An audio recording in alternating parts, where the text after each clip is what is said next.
Hospital apartment. Oh my God, I don't fucking know. It's Kevin Samuel's apartment. You don't know if it's a hospital apartment? Oh, it's an apartment. Okay, what's the apartment number? I know. I just need to give him CPR. Just please, just ask the front You need an ambulance? Yes. Okay. Are you listening? Hold on, ma'am. I have to connect you with the ambulance. It's Kevin fucking Samuel. I Please. understand, but I have to connect you with the ambulance. Are you okay? EMS, what's the address of your emergency? Is he awake? No, he has an irregular rhythm. I can feel it. He's breathing in and out, but he has an irregular rhythm. It's probably his heart. So I need you to get here with the fucking. Atlanta, Stop him. ma'am. Come on, Kevin, you got it. Oh, come on, just try to breathe. Come on, you got it. Come on, think about your mom. Think about your daughter. Let's go. 1, 2, 3, 4. 1, I'm sorry. 2, 3, There's 4. I need to call the front desk to get an AED. He's not going to make it. 1, 2, 3, 4. 1. But ma'am, I don't want you to disconnect because something can happen while you disconnect, ma'am. I understand, but I'm saying I need an AED. If they have one downstairs, I need to get them up here now. Are you able So to get the neighbor, ma'am, real I'm quick, going to and hang ask up them with to help you, you? or I hang up with you, or you call them in the front desk to give me a fucking AED right here now. He's turning blue. I cannot wait any longer.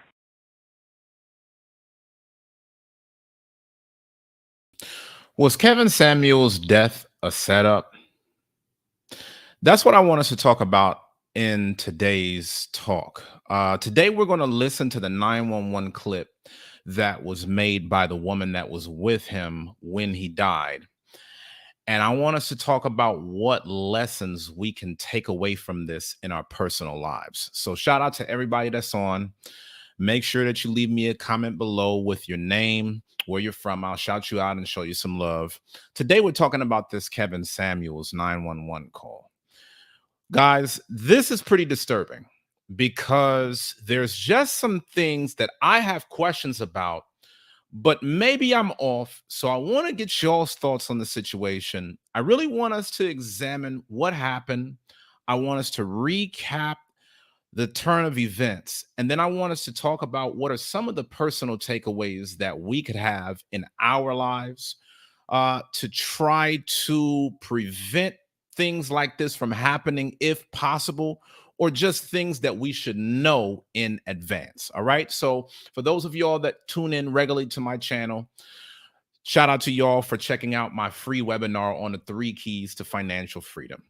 Obviously, we're going to spend all this podcast talking about this incident. But for those of you guys that check out my general channel, you know that we always talk about the concepts of creating generational wealth.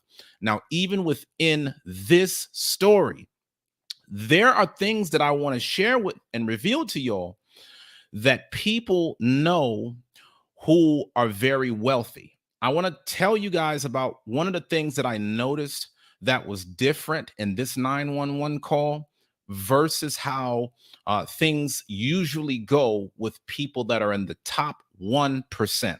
So we're still going to stay on topic, but as always, I'm going to make it relevant to you in your personal life and what things that you can learn for success. Okay, so for those of y'all that want to check out my free masterclass outside of this on the 3 keys to financial freedom, make sure you check out the link in the comments below. It's all about how you can stop trading time for money. Definitely want to give a big shout out to my sponsors. Shout out to Yasha Allah. Shout out to Lyra Texan. Shout out to all of the guys that help to keep this channel on air. Thank you guys for all of the support. Listen, guys, I'm not going to waste no time. We're going to go right into this clip, okay? For those of you all that were on my channel last week, I gave the breaking news that Kevin Samuels did pass away. Definitely wasn't the first one, but on the day that it happened, I did drop a video here. And so what I want to do is I want to play a clip for us to just talk about. I want to get y'all's feedback. Shout out to my brother Wealth Engineering that's on. Life of Creativity said that she's here for this discussion. Enough talking. Let's play the clip. Apartment. Oh my God, I don't fucking know. It's Kevin Samuel's apartment. You don't know if it's a hospital apartment? Now I want y'all to give me y'all's thoughts as we go through this. At the very beginning, I played this clip on its own, but now we're going to react and respond to it in real time. You're listening to the woman who was with Kevin Samuels the moment he died, calling 911, and you are hearing an emergency dispatcher. The emergency dispatcher gets on the phone with the woman, and now she's asking for details so she can send out an EMS. Oh, it's an apartment. Okay, what's the apartment number? I know. I just need to give him CPR. Just please, just ask for You need an ambulance? Now, I'm going to keep it a buck with y'all. I'm very mixed on this because I do understand the human side of things, but I want y'all to keep in mind that this woman that was with Kevin Samuels supposedly is a nurse. She calls 911, not knowing the apartment number for where he lives. She's in the apartment room right now. But as she calls 911, she doesn't know what the number is. Again, I'm trying to balance here. I need y'all to leave me a comment and give me y'all's thoughts. This situation happened, and I guess she was in a state of shock, in a state of trauma. Obviously, the man is passing away right in front of her, but she has no idea what the apartment number is.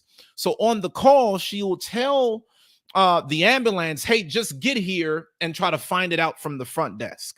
One thing that I want y'all to understand is if you call 911, make sure that you know the details about the location.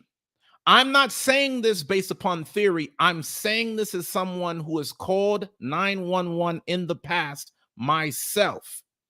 There was a brother that passed out right next to me, head cracked the concrete. And the minute I called, as soon as I heard the 911 dispatcher on the phone, I gave them the address immediately before anything else. And the reason why I did this is because they can already send out a unit while you're going over all of the information. If they have the address first, they can start sending people out. But if they don't know where they're going and they don't know how to find you, it's going to be a problem no matter how many details you give, okay? Now, Wealth Engineering says she flew herself over to meet Kevin Samuels. She was there for one night before this happens. And again, yes, I'm balancing all of that because in one breath, yeah, this wasn't a family member, but she was at this man's house. At least that's what I believe in terms of how the story goes. She's physically there. She's calling 911. When you call 911, they're going to ask you your location. But in the heat of the moment, obviously, you know, she was performing CPR on the man at the time. So she was telling the emergency dispatcher that she couldn't go to the door to see the number on it. But this whole situation was just crazy because I do understand that she was in a very traumatic moment. But keep in mind, it's also said that she's a nurse. So I just want y'all to get y'all's thoughts on the situation. Let's keep playing. Yes. Okay. Are you listening? Hold on, ma'am. I have to connect you with the ambulance. It's Kevin fucking Samuel. I Please. understand, but I have to connect you with the ambulance. Are you okay? EMS was the address of your emergency. Is he awake? No, he has an irregular rhythm. I can feel it. He's breathing in and out, but he has an irregular rhythm.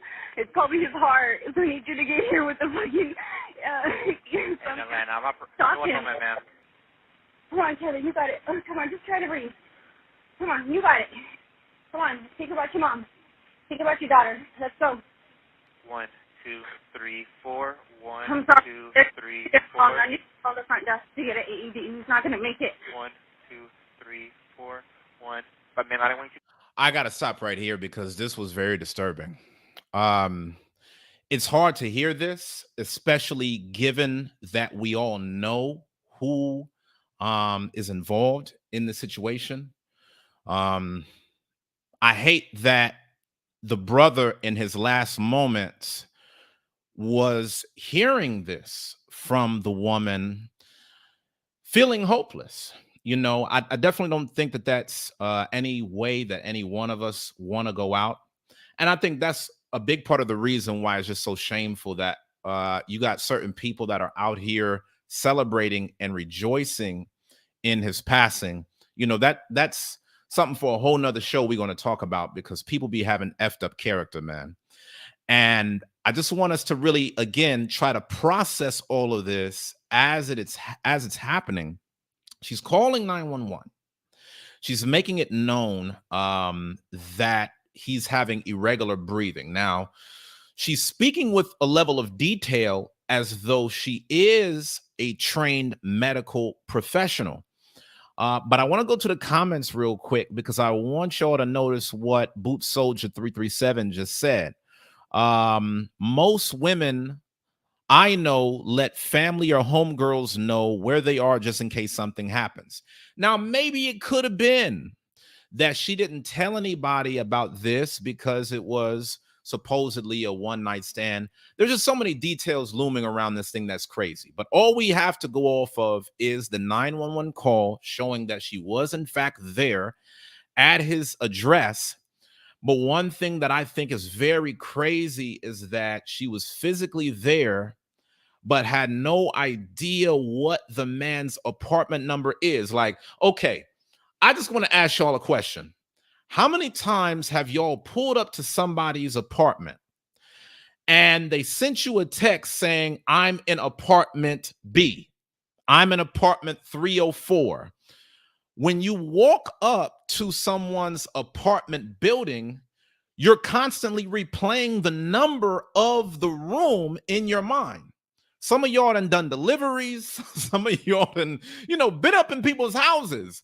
A lot of times, if you go into an apartment complex, the very thing that you'll think about, if you're not thinking about nothing else, is what is the number so that I could find the right place. Okay, if this was her first time going to this location, and I don't know whether it was a phone call or a text message, whatever, I'm just guessing that this experience was just so traumatic for her, even as a nurse, that she just blanked out on the apartment number. Yeah, Boot Soldier 337, the apartment number is on the front door, but she said that she couldn't go to the front door to find the number because she was performing CPR on Kevin Samuels. And if she stopped performing CPR, it was a guarantee that he would die. That was the very thing that the EMS was telling her on the phone. Okay, I'm giving you guys a clip right here just so you could hear the background of it. But when you really dig deep into this, the EMS is like, yo, if you don't know what the apartment number is, why don't you go to the front door and find it out? And she was like, no, I can't do that. That's why she was asking for the defibrillator. She was asking for the defibrillator. Yeah, it wasn't on this particular piece, Boot Soldier 337, but it is in the full extended audio. So I'm going to keep playing this. Disconnect, because something can happen while you disconnect now. I understand, but I'm saying I need AED. If they have one downstairs, I need to get them up here now. Are you able to get your neighbor, ma'am, real quick, I'm going to and hang ask up them with to help you. you? I hang up with you, or you call them in the front desk and give me a fucking AED right here now. He's turning blue. Okay, so this was another thing that was a little bit puzzling to me. She has enough capability to get off the phone with the 911 if necessary, and then call up another number in order to get the defibrillator. But why didn't she have the capacity to go into her phone, the same phone that she's using to make these calls, and then look at the apartment number if it was in the text message, the notes, or in the GPS? Was there any screaming out, hey, somebody help? If it's an apartment building, I don't know where Kevin Samuels live. I ain't been to this man's house. But I'm just trying to put my mind in this situation on what is going on. If you are in an apartment complex and the situation is so deep that you can't even go to the front freaking door, why not scream out, hey, somebody help? Hey, somebody help? Tell me the number on the front door. Whatever. I don't know. I'm just trying to figure out what is going on with this. Somebody just made a comment and said, I thought Kevin didn't F with nurses. Now, I will say, I thought that was in the context of a woman in marriage, the type of personalities that he spoke on as far as women that you would deal with in marriage. This type one night stand, I don't know, something might be a little bit different. Okay.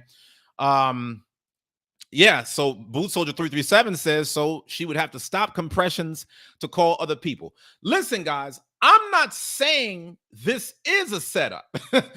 I'm just saying I don't know how this whole thing panned out.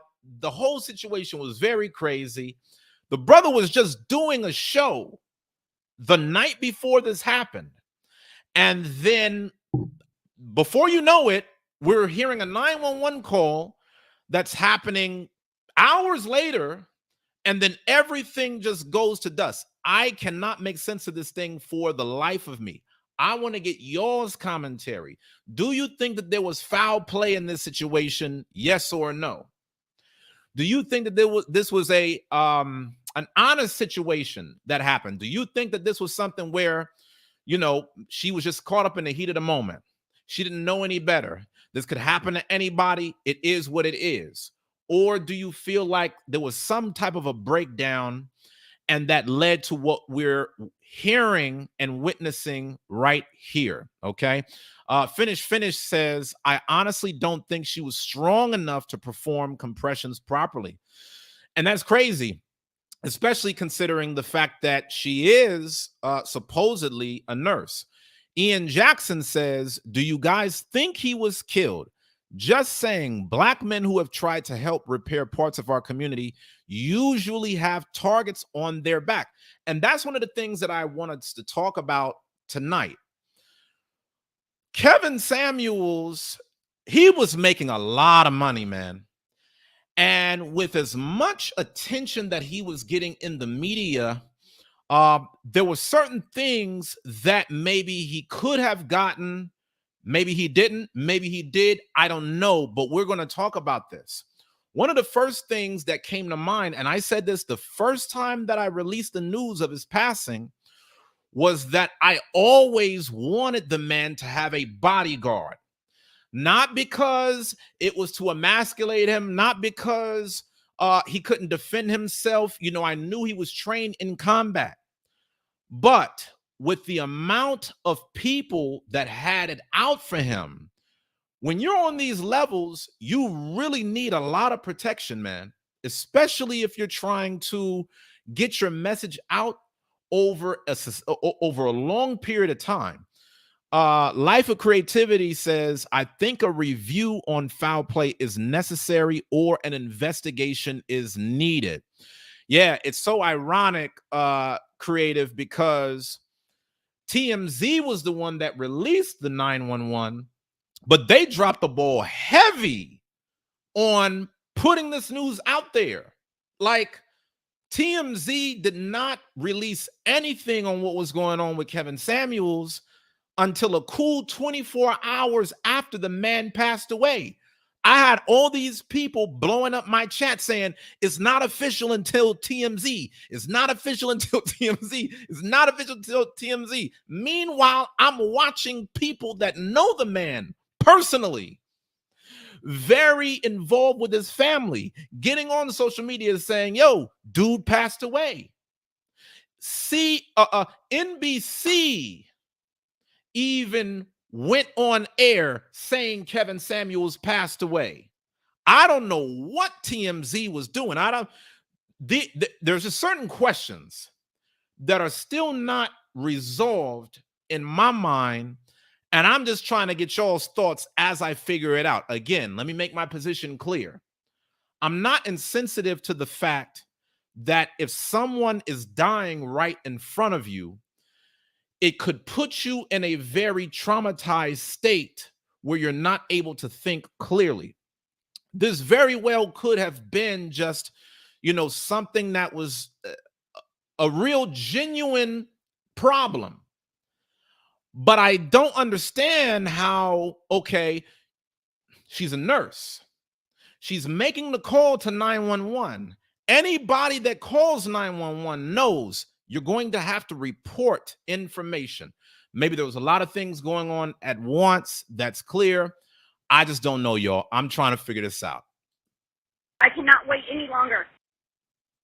We gotta run that back. We might have to play this a couple times just to be able to unpack everything from it and really get y'all's feedback on the matter. If you just now joined, leave me a comment. Let me know, based upon your knowledge of everything that happened in this Kevin Samuels situation, do you think that it was foul play or not? And if it was, let me know why you think that. If it wasn't, let me know why you think that it wasn't.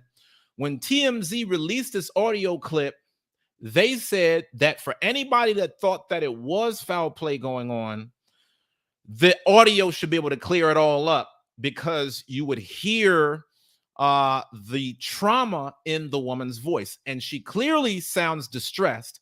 That's obvious. But there's a lot that we got to talk about on this, y'all. So I hope y'all here for a minute. I want to get y'all's thoughts. I'm going to put the link out in a minute for y'all to cam up. We got to talk about this, man. R.I.P. Kevin Samuels, gone too soon. I want to know what y'all think about this situation. I do want to also look at what Ariel says. She says, that's crazy. You would think she'd know the address. I understand being in shock, but like you said, the medical staff can't get there without the location. Yeah, because you have to be able to describe where it is that you are specifically in order for the medical practitioners to get there as quickly as they can. Like there's an extended audio on this where they were saying, okay, well, is there a gate? Is there a code? Give us all of the details about what was going on. And there was so much of it that was a blur to her. All she was just saying was come. So we're going to run this back. We're going to play it again. And I want to get y'all's thoughts. What's the apartment? Oh my God, I don't fucking know. It's Kevin Samuels' You don't know if it's a hospital apartment? So I would just want you to process this. Right now, we're in a part of the conversation where the EMS dispatch is asking where you are located. Is it a house or is it an apartment? And this is one of the things that just trips me out. This is your first time seeing this man. You don't really have no strong, love type connections to him. It's not like this is your husband. This is your first time dealing with the man. You go into his house and so emotionally overwhelmed that when the woman in your industry is asking, are you in a house? You're not even in a state of mind to be able to answer that question. This whole situation is crazy. It is crazy, crazy, crazy. And I'm not accusing the woman of anything. I'm just wondering what is going on. Ian Jackson says, I can't say it was outright foul play, but what I can say is that our leaders have always been hunted and executed. That is sad, but true. Okay. I got a feeling my brother Shiloh's going to cam up tonight. I have a feeling we're going to talk about this thing, man. Let's talk about it. What's the apartment?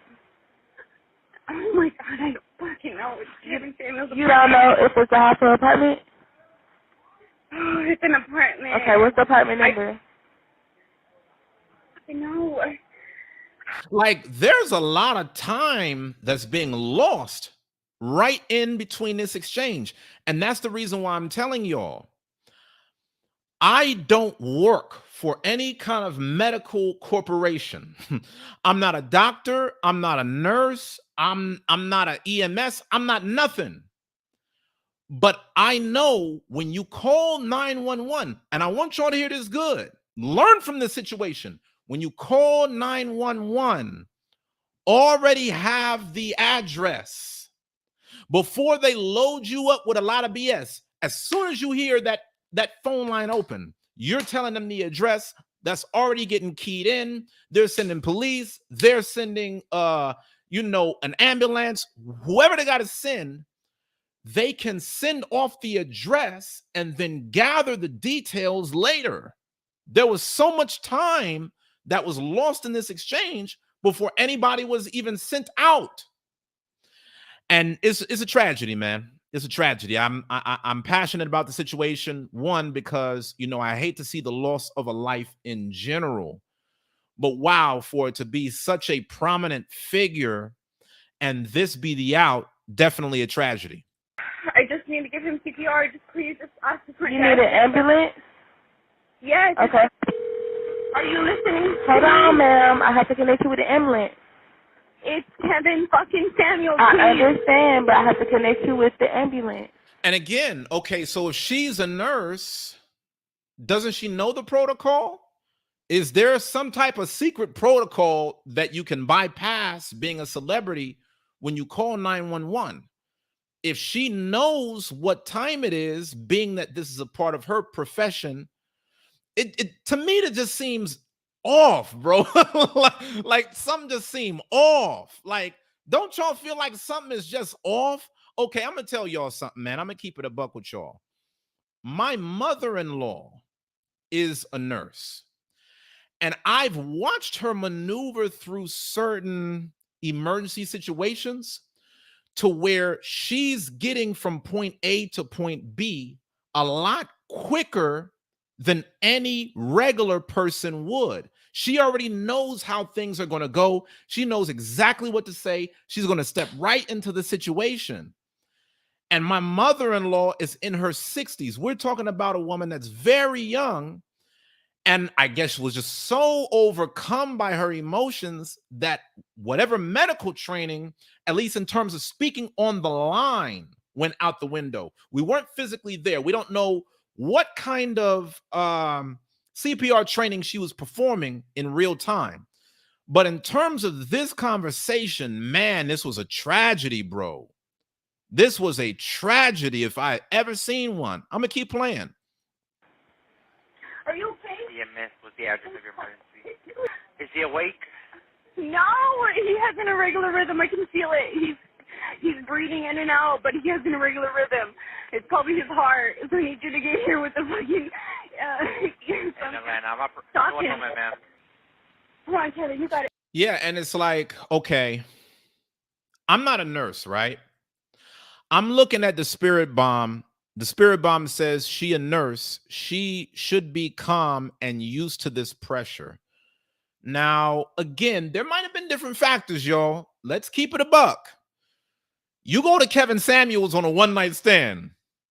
The Negro just dropped dead over you. You might be a little shook, especially if you're processing how this could reflect poorly on you. I can understand the heat of the moment, but my thing just is, damn, it's my impression that these nurses, doctors, whoever, they're trained professionals. And when you're trained in certain industries, you have to simulate these situations happening over and over again.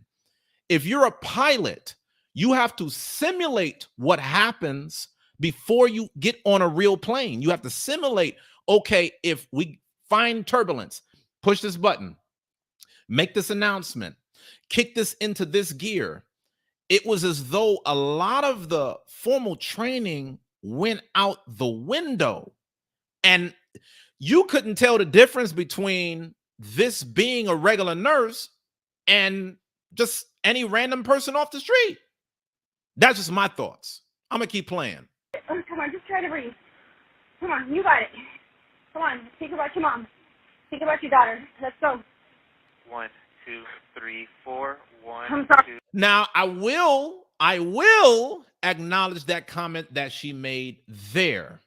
I thought that was a hell of a comment to make in the moment. If there was ever anything that could give a man, just a little extra momentum to want to continue to live, hey, remember those that are closest to you. Remember their role in your life. Okay, we're hearing 1, 2, we're hearing that. But Yanaya says nurses are trained for that, meaning nurses are trained to deal in these situations. Yanaya said she ain't no nurse. She a play nurse. And guys, okay, let's talk about that for a split second, because this is what I want us to tie into the concept of creating generational wealth. When you take on certain roles and responsibilities, there's very little room for error. This was a bit of a competence issue at play. I'm not going to sit on here and pretend like if everybody did things perfectly, that, the man would have lived, right? That's in the Lord's hands. But what I'm saying is, when your life is on the line, you don't want to be having a person that's calling and answering calls that's dilly-dallying. You don't want people hemming and hawing over the phone. Between the person that's calling and the person that's answering the call, you want them to be on point every step along the way. And this is something for us to really process, because a lot of us, we talk about wanting to get to the bag. But if this was your performance in a lot of other industries, you would have gotten fired on the spot. Like, there might be some real blowback behind this call where some people might be getting in trouble at their jobs. If there was any type of delay, if there was any type of, well, you should have done this differently, all of that's going to come up in the conversation. That's going to come up for old girl that was there with Kevin Samuels, and she says she's a nurse. It's going to come up amongst the dispatchers that were on the phone. When you operate in the spirit of excellence, that's what gets you in a position where you can get these high-end jobs. But imagine the terror that comes when people take on these positions that come with a nice title and nice pay. But here you are doing something that's mission critical, and you're not able to handle the pressure, and then the ball gets dropped. I'm gonna look at some more of these comments. I want y'all to leave me a comment below. Do y'all think that this was foul play or not? I don't know, y'all. All right. I'm just trying to make sense of this. I'm playing the clip live so that way y'all could see it and get y'all's own thoughts. Boot Soldier 337 says she knows intimate information, but not the apartment number. I mean, that's just, I don't get that. Hey, real talk. Y'all want to keep it a buck? There's a lot of people who may have never went to Kevin Samuels' house, but if they had the knowledge on the address, I bet you they could tell it. There are people in Hollywood right now who make a living off of knowing where celebrities live with their exact coordinates, but never get invited into the house a day in their life. I don't see, like, this don't make sense to me. Okay, you're yelling at the person on the 911 call. It's Kevin effing Samuels. Okay, but if it's Kevin effing Samuels, then why you don't know Kevin effing Samuels' address? You literally just walked in here. If you go into an apartment and an apartment got more than 3 rooms, you got to remember what that apartment number was just to get to the damn door. This don't make sense to me, bro. I'm telling you, it don't make sense to me. It's a lot of factors at play. I'm going to just keep playing this.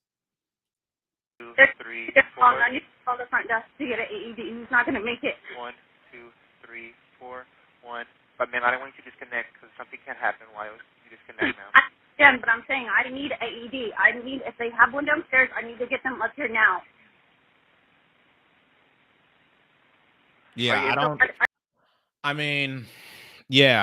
I think you said something right there, L'Oreal. I think there's more to that 911 call. Now, again, just to keep it a buck with y'all, this is just a part of the longer 911 call. There are audios out there that's over 10 minutes long of the entire conversation, okay? honestly, even with the conversation being that long, there was a lot of time that was spent. But I'm giving you guys this short bit just so that way you could get the full grasp, see what you think without any dead space in the call. I don't know really what the deal is on this, man. I don't know. Gabar says, as a trained Red Cross CPR instructor, I can say she definitely dropped the ball. Damn. CPR trained nurses know the protocol. Check, call, care. Man, Gabar, I would love to have you on for this broadcast, man. I would love for you to chime in. In fact, I'm going to give you the link to Cam Up. For any of y'all that got feedback on this whole thing, I need y'all to cam up tonight, man. I need y'all on air. I need us to talk about this thing. I need us to talk about this. Shiloh, I need you on. Gabar, I need you on. Whoever else on, I need you on. We got to talk about this thing, man. This thing is crazy. I got to play this again. I'm sorry. I must play this again one more time. This is going to be the last time that I play this. But I want us to play it, and I want us to talk about it just to see what's really happening. Okay, so this is the end of the clip, and I'm gonna bring it back one more time. I'm gonna hang up with you, or you call them in the front desk to give me a fucking AED right here now. He's turning blue. I cannot wait any longer. Hospital apartment. Oh my god, I don't fucking know. It's Kevin Samuel's apartment. You don't know if it's a hospital apartment? Oh, it's an apartment. Okay, what's the apartment number? I know. Bro, I'm sorry, man. I'm sorry. You going over Kevin Samuel's house. You going over Kevin Samuel's house, and you just don't remember the number. Like you don't know the number. You don't know you don't know the number. Bro, to me, that's wild, bro. And I will say, you know what? Again, I wasn't there. I don't know what the process looked like for her to get his information. I don't know if she had it on her phone. I don't know if she just, met Kevin Samuel somewhere. He brought her back to the house. I don't know. But to be in this man's home, like, okay, let's keep it a buck. Say that Kevin Samuels actually was doing something predatory to this woman. You mean to tell me you go into a stranger's house and you don't know the address, you don't know the apartment number? And see, but this is the thing. Now we gotta talk about this for a minute. We gotta talk about this for a real minute. This is the very reason why Kevin Samuels has spoken so much about the role of women as well as the fathers they have in their life. There is no way in hell that you go to any stranger's house and you not be able to know where you're going. How you go to somebody's house just to get dug out, but you don't know, well, if things go left, imagine, Kevin Samuels has some far-out stuff going on in there. You don't know what's going on behind closed doors. But just imagine. Let's say you got to run into the bathroom. Your life is on the line. You call the cops. Oh, well, what's going on, ma'am? Oh, Kevin Samuels is out to get me. Okay, well, where you at? I don't know. Come on. What's going on? For me, bro, I'm telling you, out of everything on that call, to me, that is super wild to me, bro. To me, that's super wild and it's super weird. I'm not Kevin Samuels. But anytime that I've dealt with women in the past and we were going back and forth between apartments, there was some type of text message about where the address was. There was some type of, I'm in room such and such. This blow my mind. I'm going to play this one more time. Shiloh, I see you in the waiting room. I'm about to bring you in. This blows my mind, Yasha Allah. I need you on here, my brother. I need you on here. Thank you so much for all the support. I appreciate you, King, but I need you on this chat. I need y'all chiming in on this. Let's play it. Apartment. Oh my God, I don't fucking know. It's Kevin Samuels. You don't know if it's a house or apartment? Like, bro, why even waste any time dealing with that? Like, bro, when you call 911, here's where I'm at. I'm at Kevin Samuel's apartment. The address is this. When you get to the door, you're gonna have to beat the door down. It's locked. I cannot open the door because I'm performing CPR. I ain't never been a medical practitioner a day in my life, but God is my witness. I watched a man on the street had his skull crack on the pavement. Dude was standing up, and then just in a blink of an eye, he went completely out. The first thing I did, call 911, look at the street corner that I'm on. As soon as they start talking, I'm giving the address. Uh-oh. See, it's really going somewhere now. Yanaya said maybe she was blindfolded. Whoa. Hey, but like I said, all the more reason to where if you're going to a man's house for the very first time, you got to know where that man lives. You got to know the address. This is crazy. But you know what? Man, there's just so many things that we could talk about on this. I'm gonna just play it one more again, and then we're about to get Shiloh on here. For those of y'all that are on, man, make sure that y'all comment. Let's talk about it. Oh, it's an apartment. Okay, what's the apartment number? I know. I just need to give him CPR. Just please, just ask for You need an ambulance? Yes. Okay. Are you listening? Hold on, ma'am. I have to connect you with the ambulance. It's Kevin fucking Samuel. Like, to me, okay. I just don't know. See, maybe we might have to go to another audio. TMZ put the whole audio up from the time that the ambulance first answered the phone, from the time that 911 first answered the phone. I don't understand. As soon as you call, I need an ambulance. Like, bro, you don't have to be a damn MD to know this. You don't have to be an RN. You don't have to be none of that to know that if somebody's dropping dead right in front of you, I need an ambulance. Then my address is this, and this. Quick. Like, how many times y'all have seen situations where maybe there's a domestic issue going on?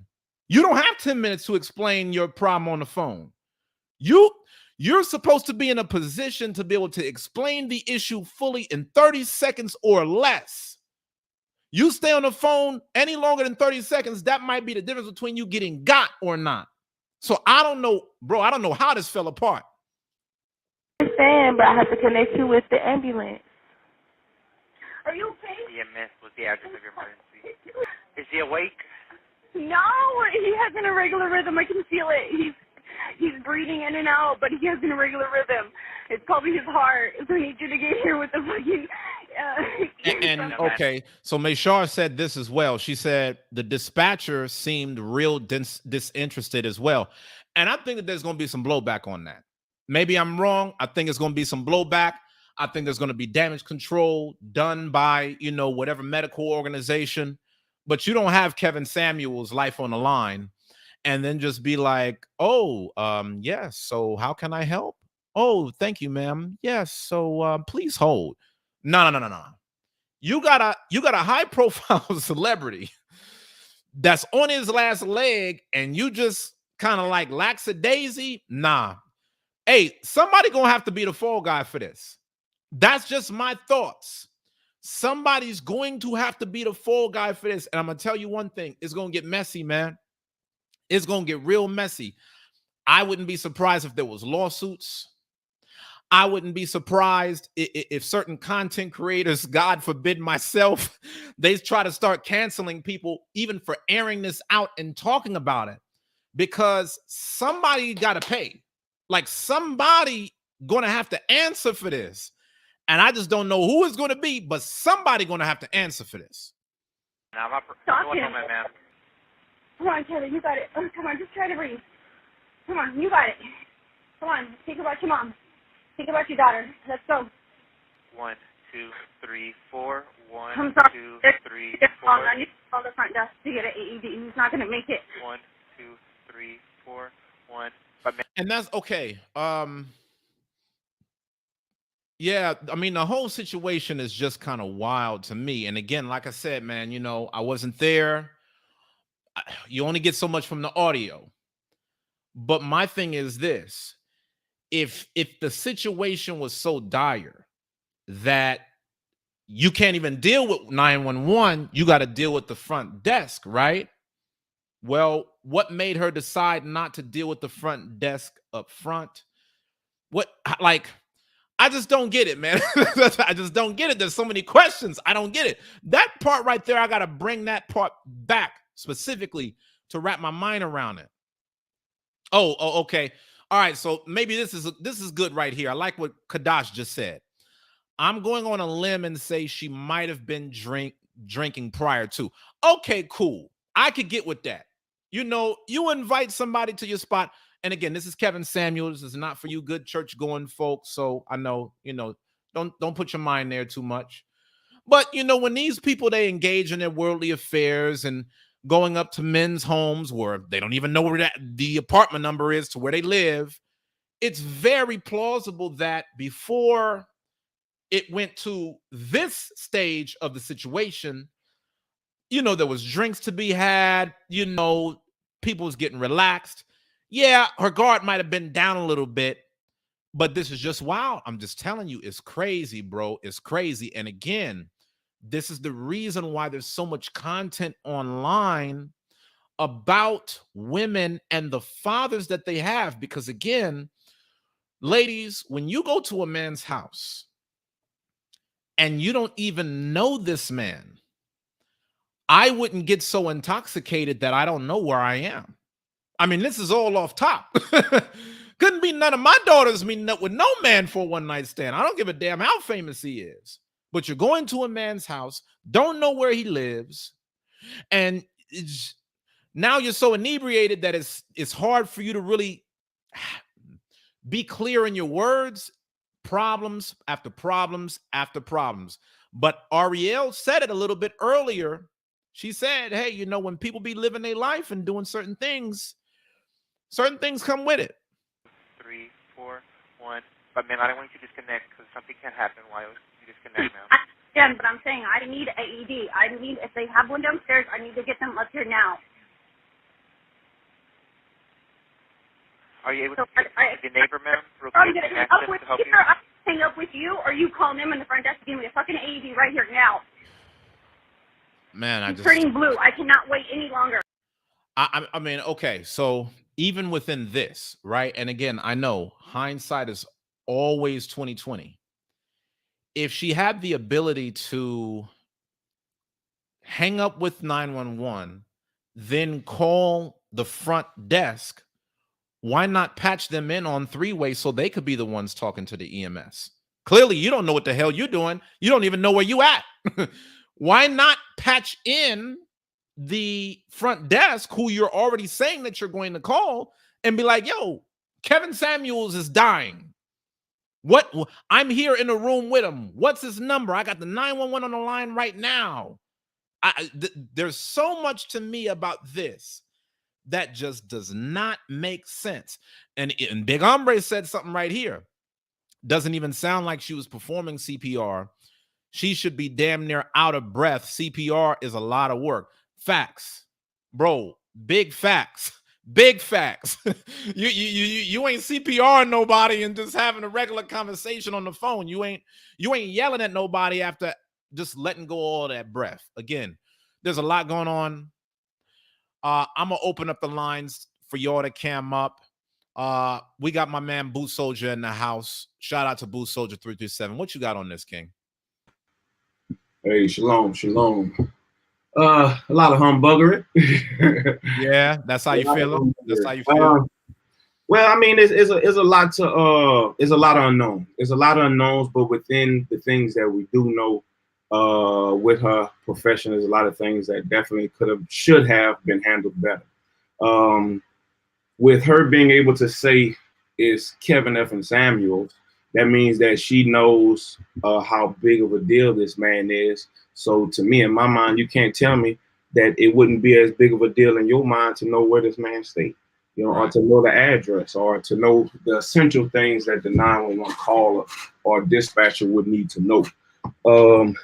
Me being prior military and a combat medic and having to do, you know, having been in positions where I had to save people's life. Yeah. And it's certain protocols that have to be made that you should be drilled in your head day in and day out. And with her being a nurse, it should be no different, you know. But that goes to show. Let's say it was. It goes to show how many people really don't know their job, or how many people really just, it's a paycheck and that's all they worried about. I'm not really worried about learning the things that I really need to know to save somebody's life, if that's the case. But it's a lot of questions. It's a lot of questions that if I was a lawyer, that I would attack, that I would attack to try to draw holes in whatever story is trying to be made. Right. But I'm not a lawyer, and as you said, I wouldn't teach my daughters to do those things. But most all the women I know, man, they ain't going to nobody's house without somebody knowing exactly where they're going. It don't matter who it is. Right. Anything could happen. So if she went there like that, absolutely, you make a great point, and I'm going to bring something out right now that's a major point, especially for those that are on here that, you know, are focused on building their generational wealth. One of the biggest things that stuck out to me on this one, Shiloh, and you should notice, a lot of rich people have their own private teams.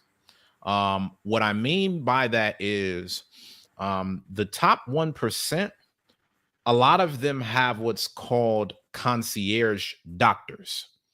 A concierge doctor, maybe you've seen this on movies. Concierge doctors, that's basically your doctor. You call them on speed dial. Their job is to look out for you and you alone.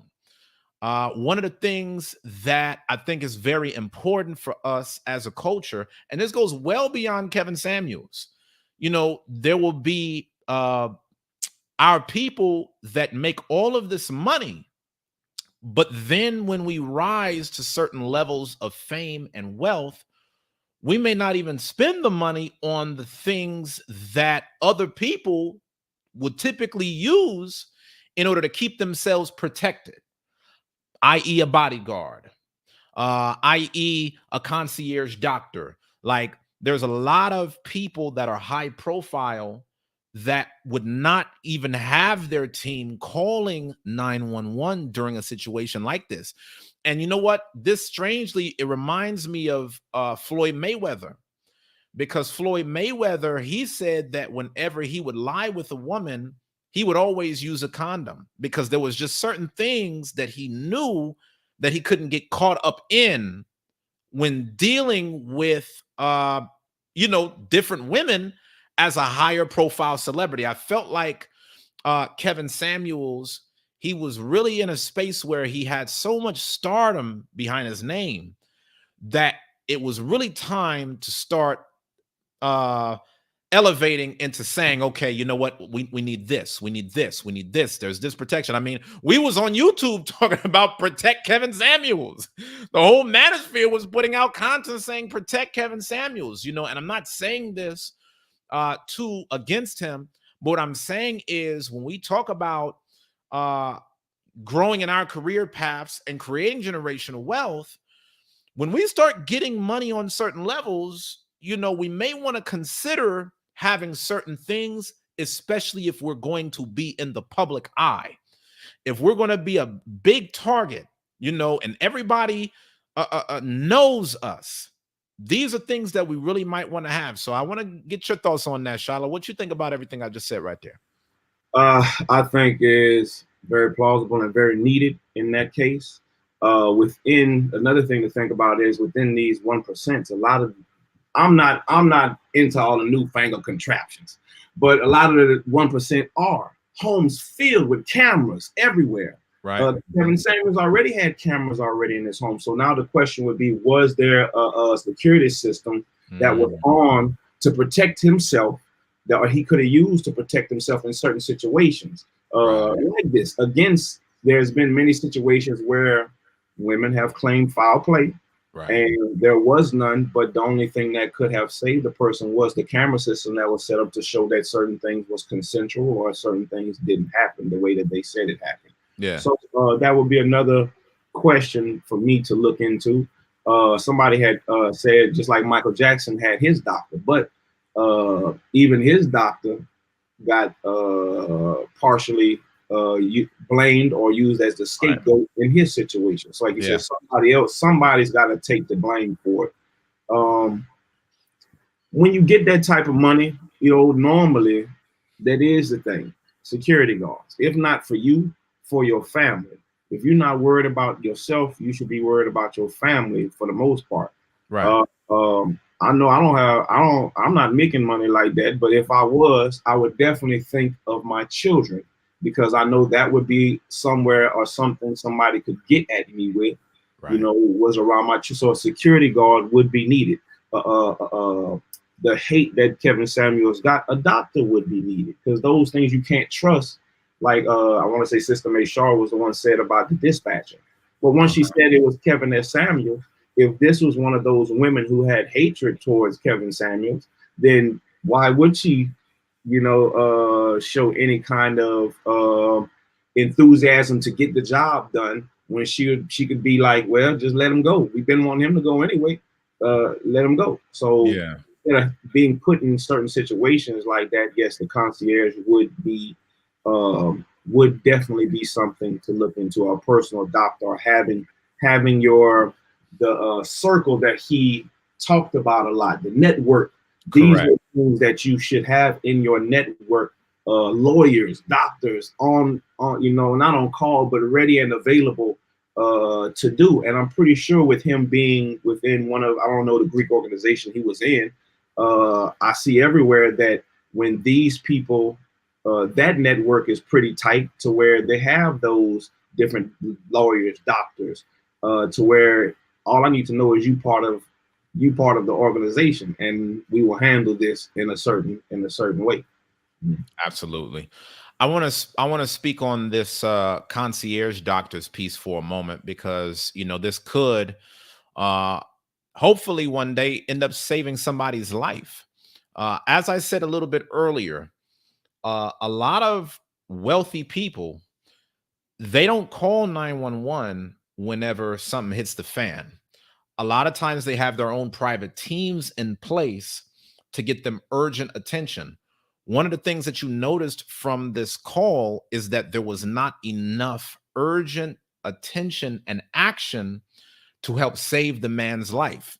And so when you think about how the top 1% goes about doing this, a lot of times they'll have what's known as concierge doctors.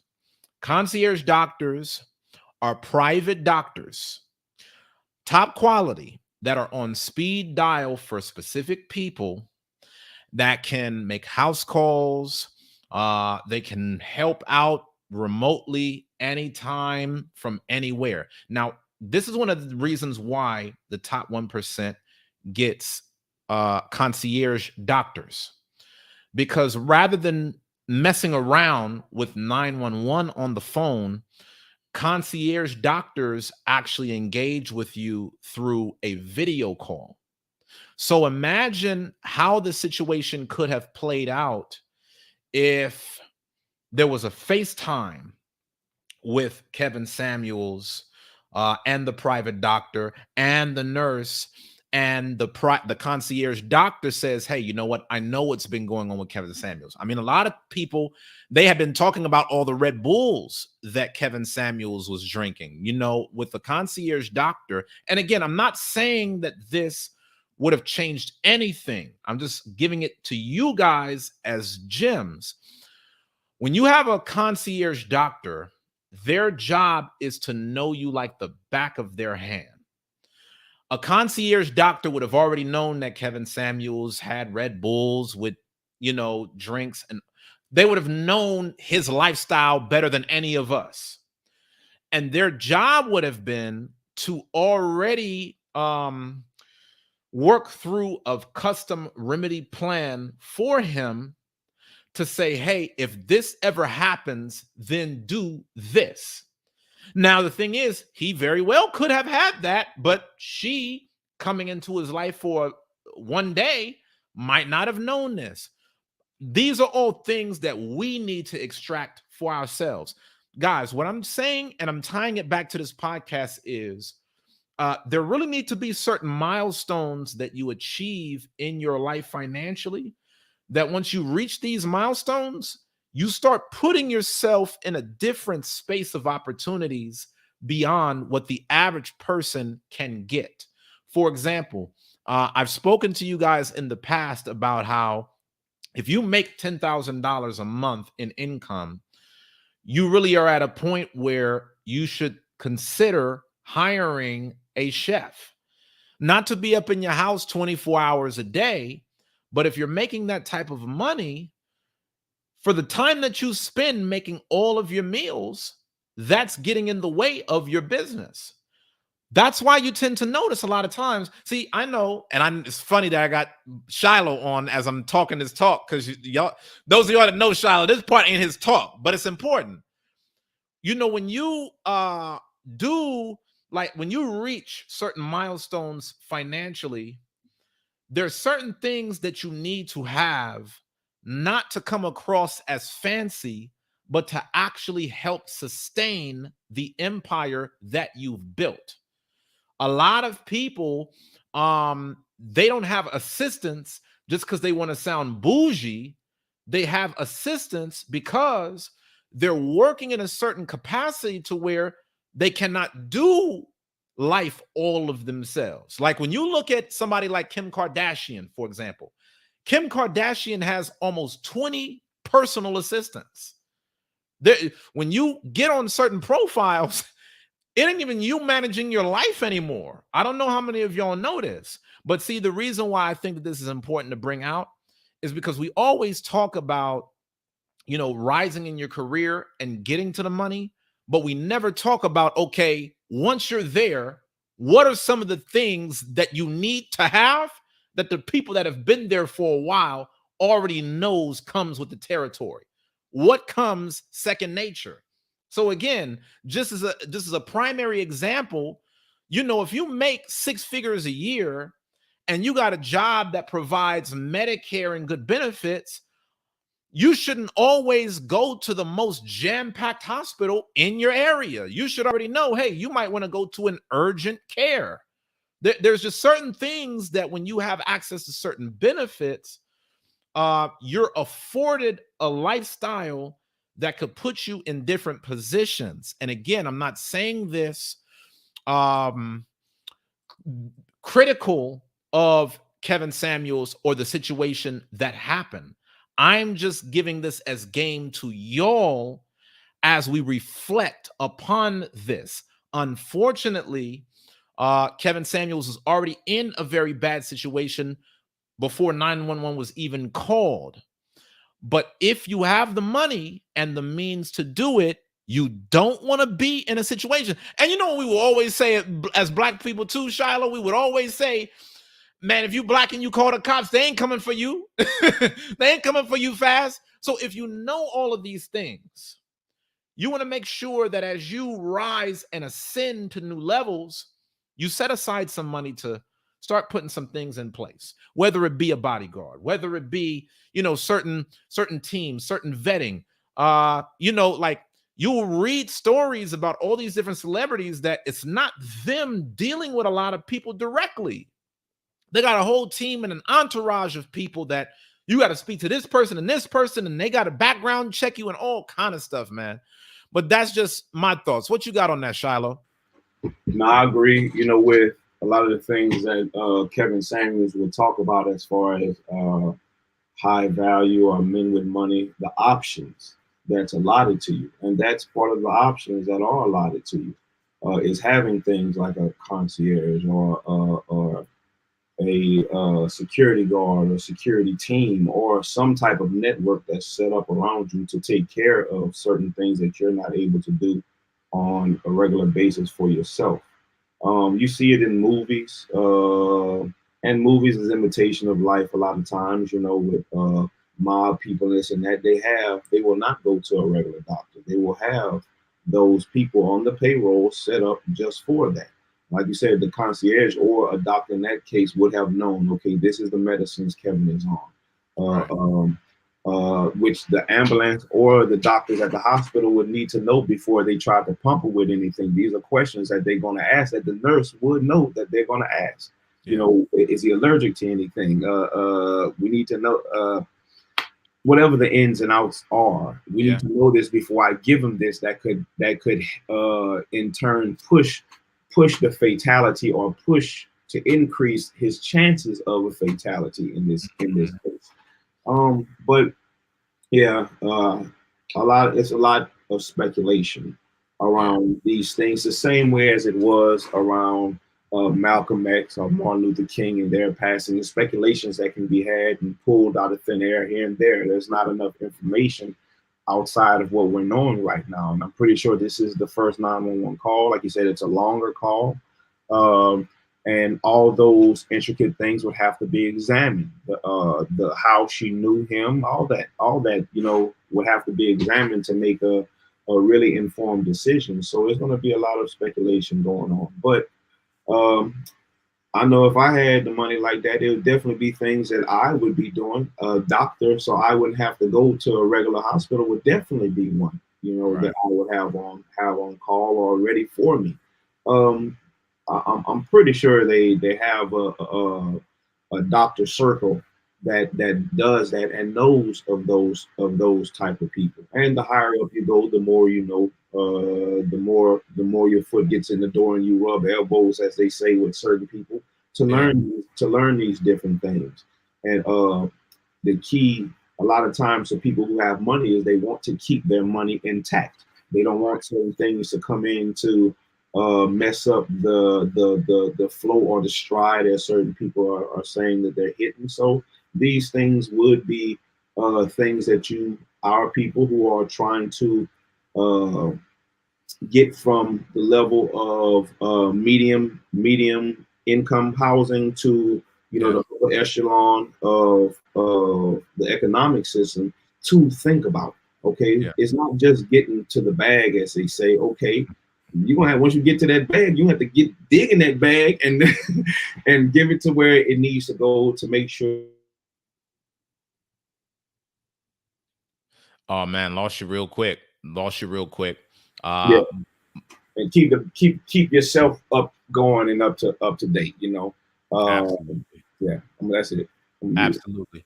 I want y'all to look at this comment from Devora. In her defense, there are many types of nurses. This is a diverse profession, and emergency response, basic or complicated, it varies among the healthcare continuum. She sounds inexperienced, afraid. Yeah, well, yeah, absolutely. Definitely sounds inexperienced and afraid. Devora also said, based on the audio you played, I don't see there being much of a different outcome. His condition change was so immediate with or without CPR. Now, I agree with that. I'm no medical professional. I can't speak to what happened, what wouldn't have happened. And again, I'm not accusing this woman of having done anything in terms of a conspiracy. This show was just to get the conversation going about what y'all thought. And I wanted us, as always, to examine situations while also seeing what can we learn from it. One of the things that I love the most in all of what y'all said was about those security cameras. I think that will tell a lot about what's going on beyond what we can hear. And as I said before, when you just get to certain levels, man, just let this be a lesson to y'all. When you get to certain levels, you got to move a little bit different. You might not be able to do the same things that you used to do when nobody knew you. Now you got to move in a different space because now people got it out for you. People don't wish you well. Even for myself, in being the head of a church, not many people know where I live. Not many people know my phone number. Not many people have direct access to me.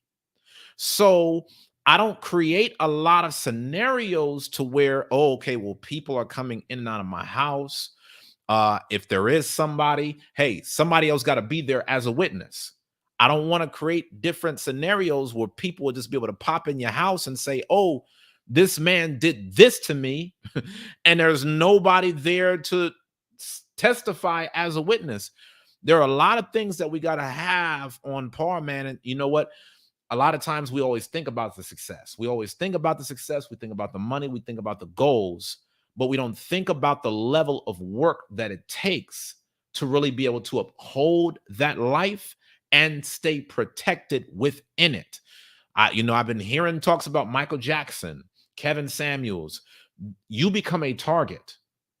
You got to really be careful what you ask for when you ask to be successful, because you are going to be a target in the eyes of people. There are a lot of vultures that come with success, and I hope that y'all ready for it. I got my brother Yashala on. Now, okay, I'm happy to see you on, my brother. I figured you would have had some thoughts behind this. I'm like, man, where Yashala at? Yeah, shalom, big brother. Shalom. Good to see you. I made a pit stop, so I had to stop. I'm out from the customer, so I had to get on here, near here before I stop. And a lot of things, like Brother Shiloh said, he's correct. He's military. I'm military. I've been out for a long time. I still know the secret. You drill so much. You know what I mean? You drill.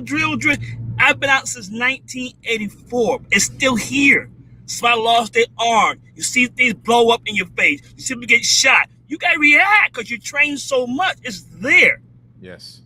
It's going to be because whether her profession is a nurse, you still have a thing called the basics. That's the whole thing matter. And our people don't take their job seriously. I drive a truck. When I go with every day, I think of mountains, weather conditions, my brakes, safety, traffic, what areas to look for. I look down 500 meters, 500 yards down the road. I look down the road, to my left, to my right, to my rear, because at the end of the day, when an accident happens, they're going to say, you're a professional. That's the way it is, bro. And they're coming after you because they know they can get some money. They already know that from a trucking company. You see what I'm saying? You know what I mean? Truth be told, Yashala, isn't it true that there was a young brother that did trucking, ended up getting into an accident and is doing like 100 years in prison right now because of it? And the whole justification is, hey, you're trained in this. You knew better. And even though people was like, damn, that's kind of rough, because you're trained in it, they slap the book at you. That's my point. Didn't something like that happen? Yes, they reduced the sentence. He still got a lot of years. Don't get me wrong. I don't care. 30 years is a lot of years being young. But they told him, brother, you knew about the brakes. You got to say no. And they found the company at fault. He still goes to prison. That company might get a fine. That company ain't going to jail. They're out of business, but he's going to prison because you're trained that way. This is why they passed a law that before I could train you about the Shiloh, they stopped that. The government said, nope, shut it down. Everybody has to go to school now to get a CDL. That's just the way it is. Because it's too dangerous. And this is every school teach you the basics. And she panicked. You know what I mean? Yeah, she panicked big time. Now, I wanted to do something a little special. I see we got a lot of people on. Hey, let's get these likes up, y'all, because if we get the likes up, it's going to get even more people in on the discussion.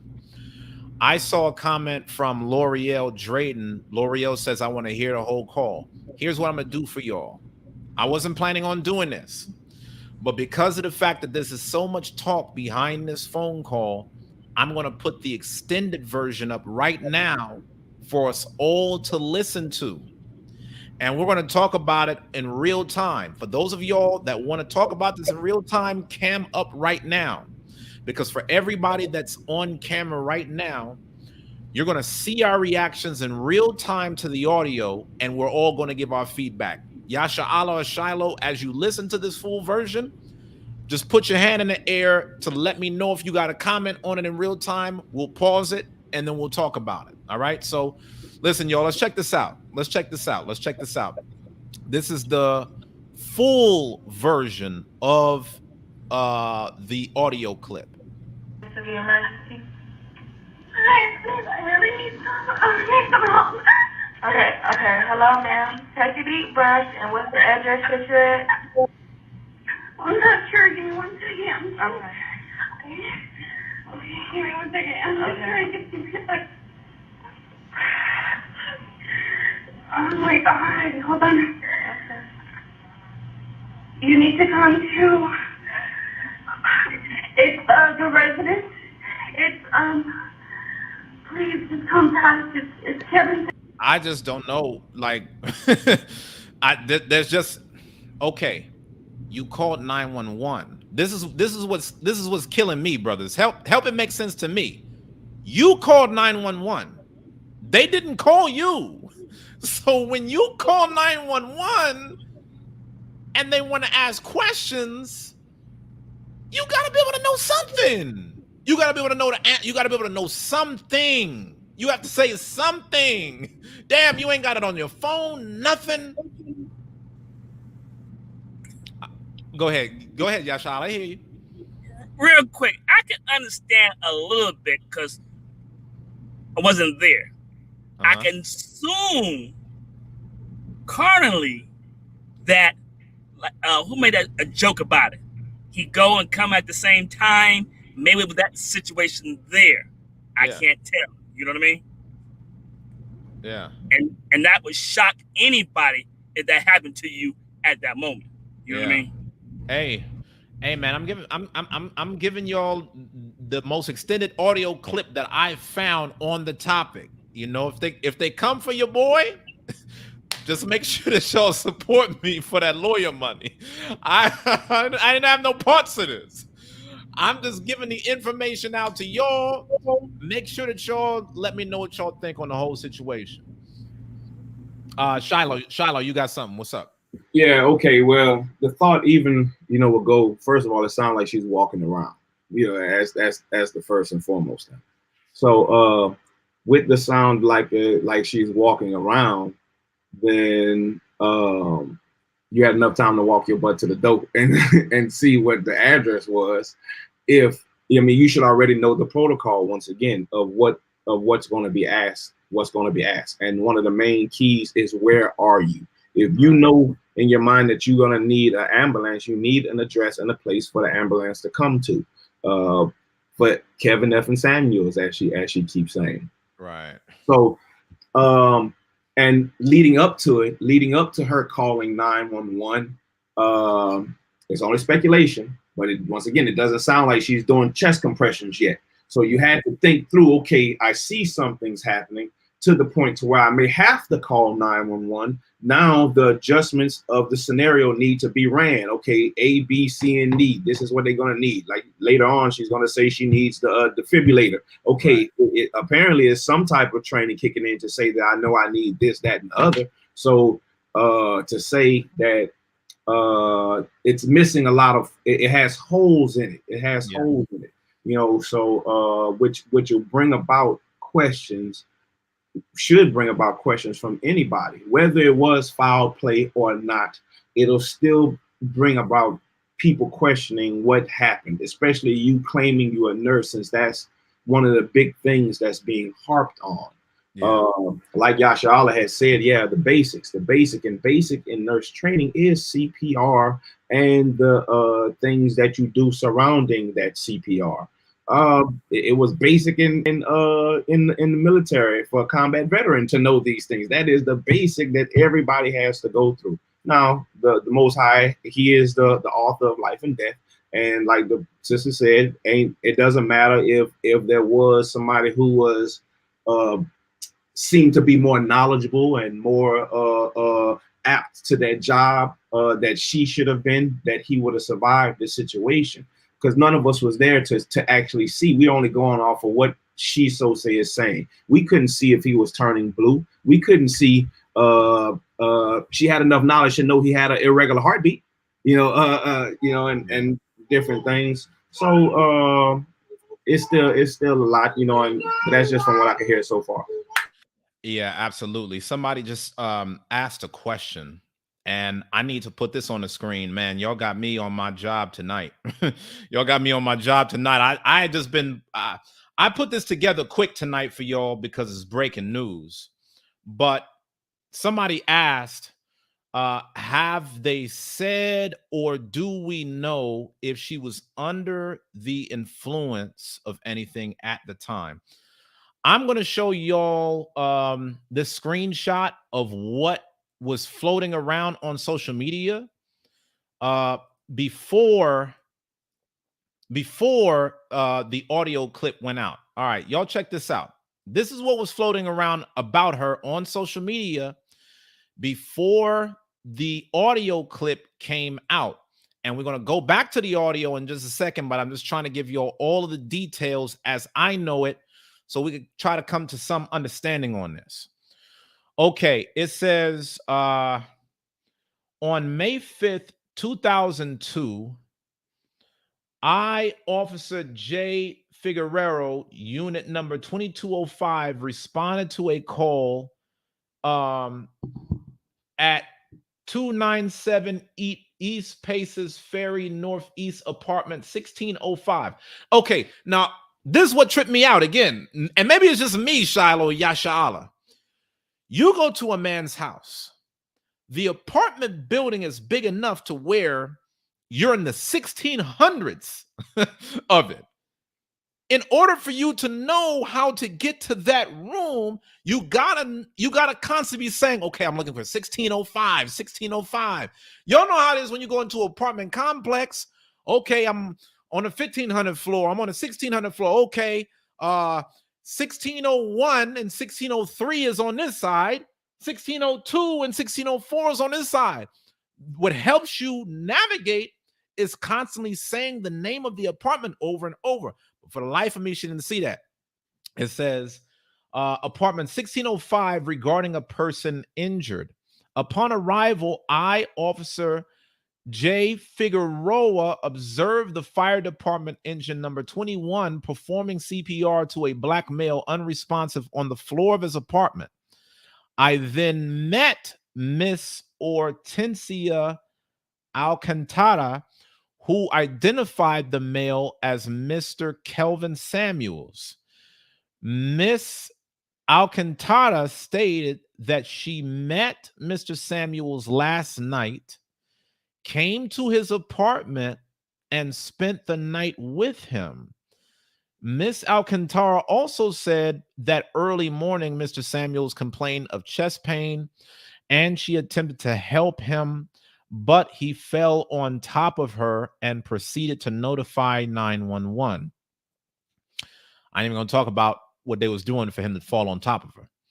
Miss Alcantara also said she requested the 911 operator to contact the front desk for a defibrillator to keep Mr. Samuels responsive until Grady arrived, because she is a nurse. Grady, bus number 741. Mr. Samuels was later transported to Piedmont Hospital by Grady bus 741. So this is the woman slash nurse on the left that was in the rendezvous with Kevin Samuels. Obviously, this is Kevin Samuels on the right.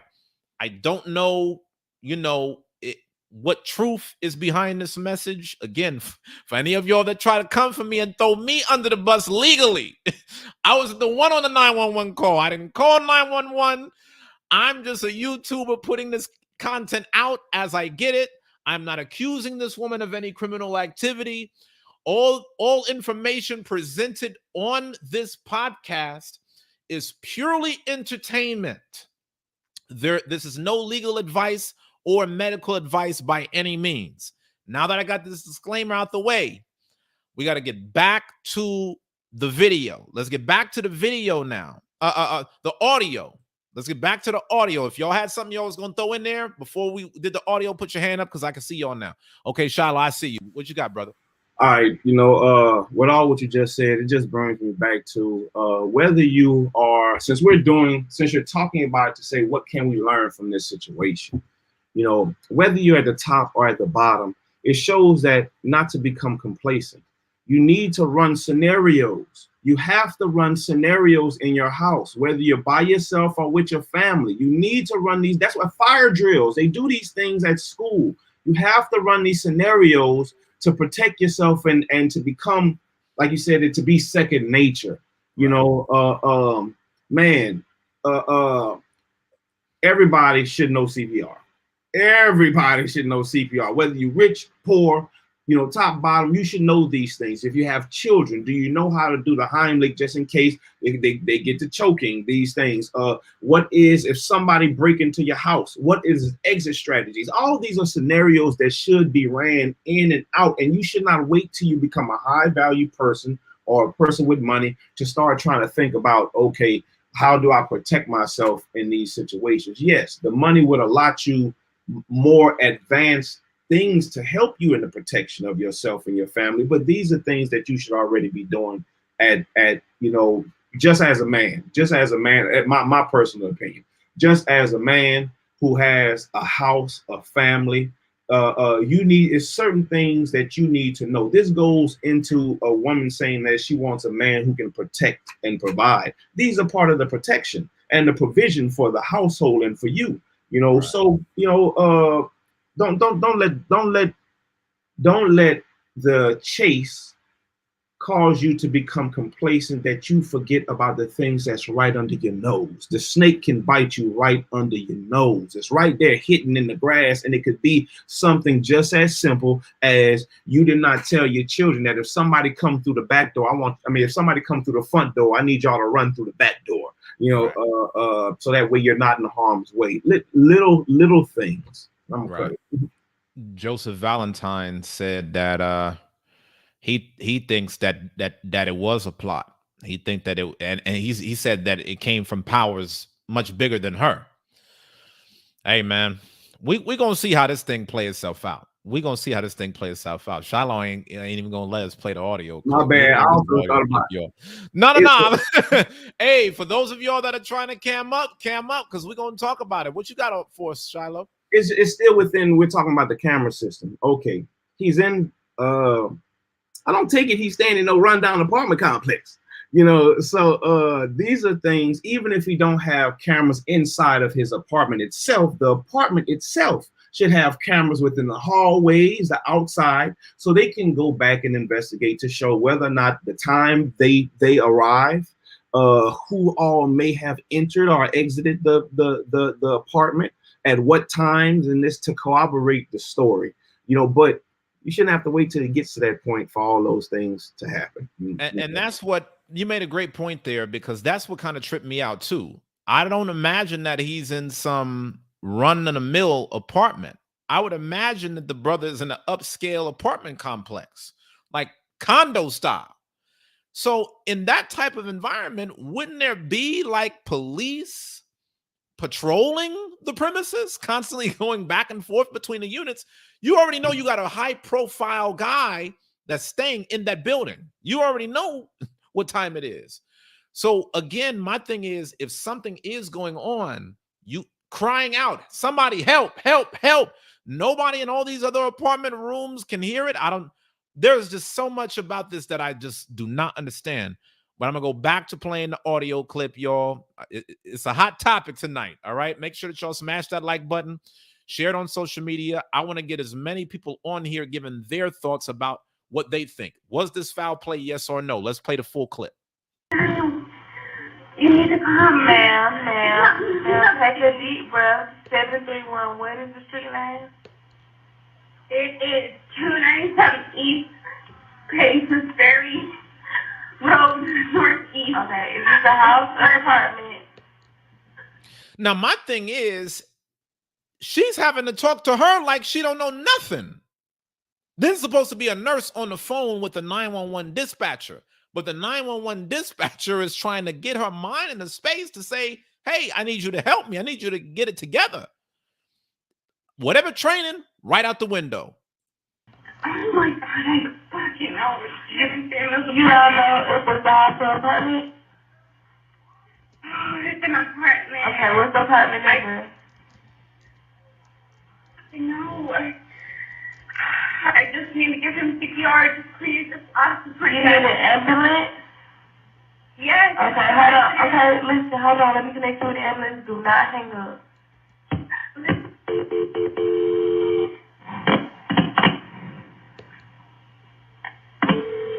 Are you listening? Hold on, ma'am. I have to connect you with the ambulance.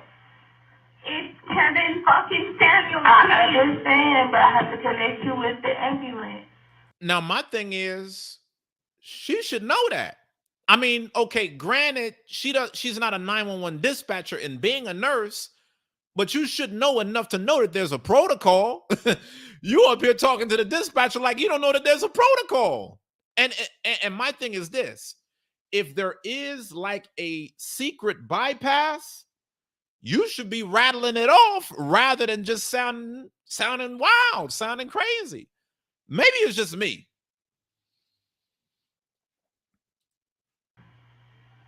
Are you okay? EMS will be out of your emergency. Hey, buddy, so Atlanta is going to be 297 East Paces Ferry Road, Northeast.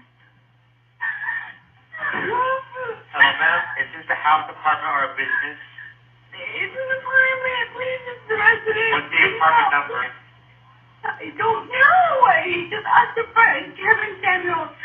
It's up and I think, I'm not sure what it is, but just, he's not breathing. I'm trying to give him CPR. He's breathing now, but I think he has a irregular rhythm. Please, hurry. I'm a nurse, but I'm trying to give him CPR. Thanks. I'm telling you, brothers, y'all better be careful out here, man. Y'all better be careful out here, boy. It get wild out here. It get wild. What you got, Shiloh? You're right. It get wild out here, baby. You know, but man, you know it. Man, the call. Yeah, it's gonna be some lawsuits. You know. Somebody getting sued. I don't know who getting sued, Yeah, but somebody gonna have to see somebody in court. It's a lot of things to this, man. Oh, I see somebody in the comments said it might not have been his place. True, you know, maybe might not have been his place, but it doesn't negate the fact that you should still know your surroundings. Even the women that's, you know, all right. You might not be a godly woman. You might be a worker of the night. And even if you're a worker of the night, you still don't want to get caught in a position where you got 911 call with the rod inside you, you know, and this is how they got to come find you. You know, is things to think about, very much things to think about. And you will get caught with your pants down very quickly. And for me personally, through my experiences in life, it's very hard for me to really believe on certain things that women say because of a lot of the situations that men have been put in. It's just from a man's perspective, from that men have been put in and or said that this happened and that happened, you know. So men, it's procedures you're gonna need to follow. It's procedures that you need to follow. It was an incident not long ago that I seen on YouTube. A woman came to a man's house at like 1 o'clock in the morning, and the man tried to do stuff with her. She didn't want to do nothing with him. So he called her Uber and had her get out. And the next day she came and was crying foul play. So the brother had video proof showing that it wasn't no foul play in that case. So even in that sense, there's certain steps that you have to take. You brought up the police. Where's the security guard? Where is the roaming security guard? You know, on the floor. That she's also talking to them like they're the concierge, as you was talking about. When somebody is saying it's Kevin F. and Samuels, Kevin F. Okay, you're telling me like, okay, I need to know the protocol already for what to happen when Kevin Samuels calls in or somebody calls in for Kevin Samuels, who I need to direct them to already. Right. A lot of this stuff sounds very, very fishy. It does scream foul play to me, but I am not there, and I will do my best not to put myself in that situation to where I'm gonna have somebody, having to do that in my case. And Creativity made a good point. Creativity said, how do we know she called 911 immediately to seek help? We don't know. That's why those cameras and private autopsy is needed to me. Yeah, all good points. Let's keep playing. We didn't know what apartment number to go to. I don't know, but the front desk. Like, bro, she is so out of there. She's not even giving value right now on the call. Like, again, when you are on a 911 phone call, it needs to be in and out. Okay, this is the address. This is what I need. This is what's happening. Make it happen. But there's a lot of gray area on this, bro. And it would be one thing if this was just an average person. But we're talking about somebody that's claiming to be a nurse on here just wilding out all over a high-profile celebrity. What's that phone number you're calling us from, man?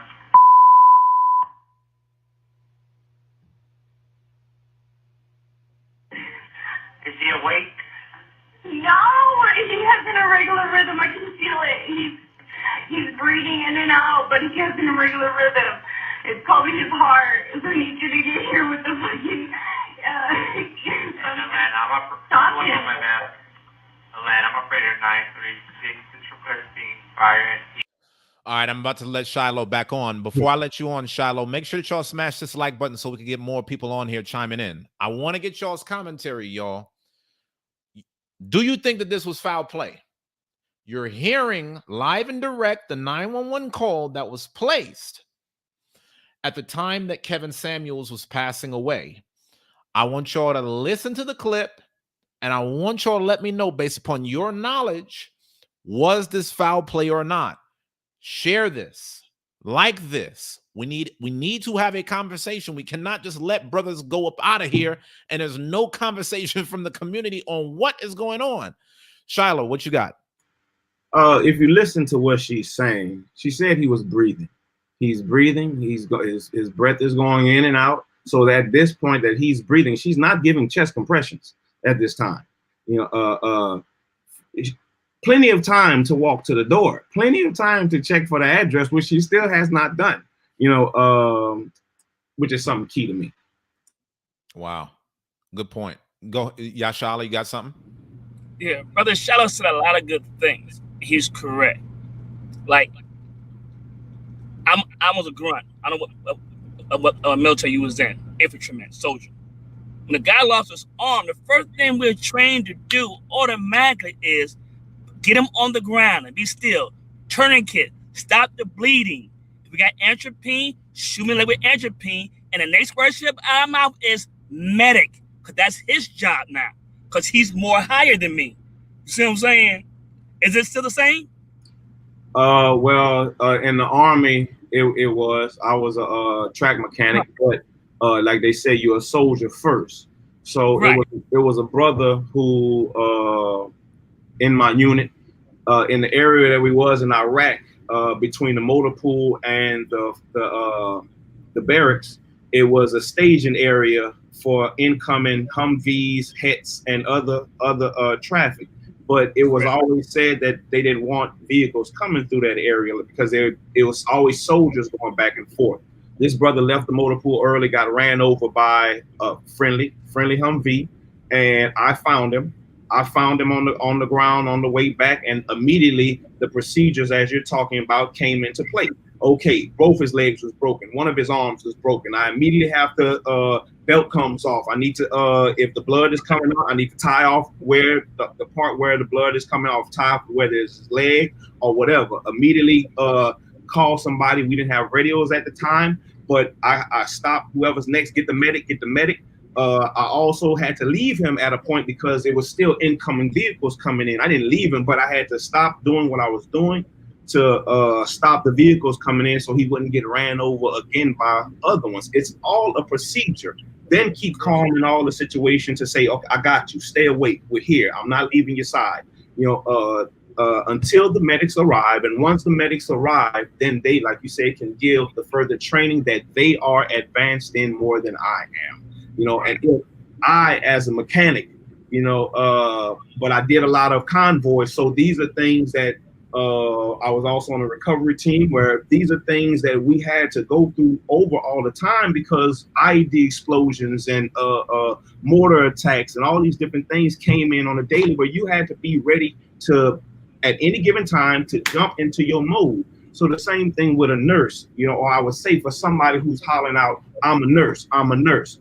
Don't holler out you're a nurse and you ain't ready and prepared to do nurse stuff. You know, these are the things that come with the nursing gig. No matter what level of nurse you are, you know, you should already be ready to perform your duties. All right, Joe. Go ahead. One more quick thing. And again, Brother Shallow, Brother Uzziah, you're not even an equation. Because the simple reason is there are a lot of women out here who do not remember direction. I'm telling you straight. They don't know. And I tell them, my daughter, I told them, listen, know their address where you're going at. When you get there, call me. Know who's around you. Know your surrounding. Watch what you're drinking. And most females, I guarantee you, if you take them somewhere and drive, I guarantee you, they will not remember how to get there. They just go the first time to that, everything goes out the window. I'm telling you straight. You know what I mean? Check it out for yourself. Do an experiment. You'll see like, what? You don't know where you're going at? And there's men around, especially men? Anything can happen. Because I done it. When I was back in the day in the streets, went to a female house, guess what I did? I text my brother first where I'm located. Sorry. This is where I'm located at. Yeah. They might and you going to a woman's house. They might drug me, and I'm a man. I told my dad, I'm sorry. I told my dad too, I'm sorry. Yes. You gotta have me in a cage somewhere. I call you in the morning. I call you so-and-so. And my parents knew, my brother knew, hey, he's gonna call. Because those are my safety procedures. And most women don't do that. Like you said, a fire. I just run fire drills. I had the whistle. I was gone, Brother Shallow. I get out, blow up whistle in the morning. Let's go, fire. 2 o'clock in the morning, 1 o'clock at different times so I get used to what to do when there's a fire. Protocol. You can't go brush your teeth. You can't pick out the right clothes you have to get. No, these are certain protocols you have to do when there's a fire and a rendezvous point. We don't do that. I did it because we did it in the military. I want my kids safe if there's a fire in the home. What to do, how to get out, if there's smoke, who to follow. You can't see, you grab somebody's arm, you grab somebody's back, you grab somebody's shirt so you can follow the leader who's going out. You make sure you do your rounds when you're going out the house. We don't do that. But she's like the Shallow, y'all different because we're trained to do that. But majority, it's not. We're going to keep playing the clip. We'll come back around in a bit. We're going to keep playing the clip. For 9 Echo 1. 9 Echo 1. Okay. I'm 7, man, hold on. I'm 791, girl. Oh my God. Okay, ma'am, we have help en route. We have fire and EMS around, but we didn't know that apartment number, ma'am. It'll take longer if we have to ask the front desk, ma'am. We didn't know what I'm not going to stop getting, you just ask the front desk. I'm not going to stop getting him CPR. Just ask the front fucking desk. So, man, there's been a delayed response. If we're trying to ask you exactly where he is, we don't know. Have you called the front desk? So you could really hear this kind of falling apart right here because 911 is saying, ma'am, if we don't know the apartment number, there's going to be a delay. How are we going to be able to get save this man? And we have no way of knowing where he's at. And then to her, it just seems like it's just far beyond her to grasp that. And she's, well, what you think was going to happen when you called 911? I don't get this part. I don't get it. She might not have finished nursing school yet. Man, hey, if you went through the train, if you calling yourself a nurse, that means you got some training, some certification. Oh, you just saying something then. You just saying something. No, I called you. Man, take a deep breath.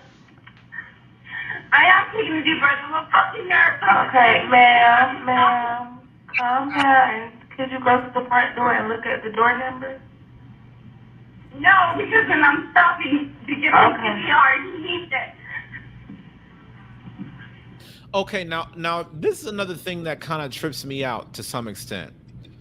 When you perform CPR, you're using your mouth, right? Yeah, you're doing your compressions, but you're using your mouth. But the reason why I'm saying this is because she's using her mouth so much and talking on the phone that there's no way that she could have been using her mouth towards the CPR while talking all at the same time. So if she was unable to fully perform that CPR through her mouth, it just seemed like there wasn't. I felt it comes across as though there was opportunity to find out the apartment number, and she just didn't pursue it. I don't know if that was before the call began, while she said that he was still breathing. At some point in this 11+ minute phone call that we're listening to, there was some opportunity to check the apartment number, because if she's screaming and yelling and F-bombing this and saying all of that, you're just going to the door, getting the number and coming right back. I wasn't there. Maybe I'm totally off, but this is just how it seems from the outside looking in.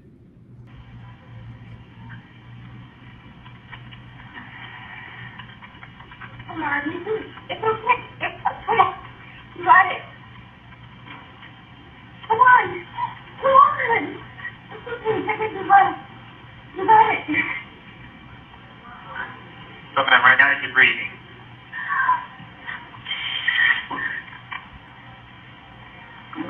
You're okay.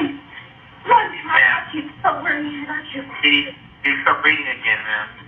No, he's not. He's had the regular heartbeat and he's turning fucking blue. Ma'am, if there's a defibrillator available, send someone to get it now. Okay, tell me when you have it. I'm just giving him CPR. I'm gonna try to open the door, but I don't want to stop giving it to him.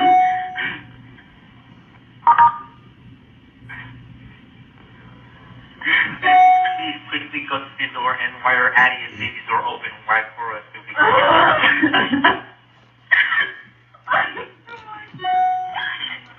Okay, so now here's where things get kind of tricky again. She's receiving instruction from a medical dispatch on how to handle this particular type of situation. At this point, she's seemingly denying it.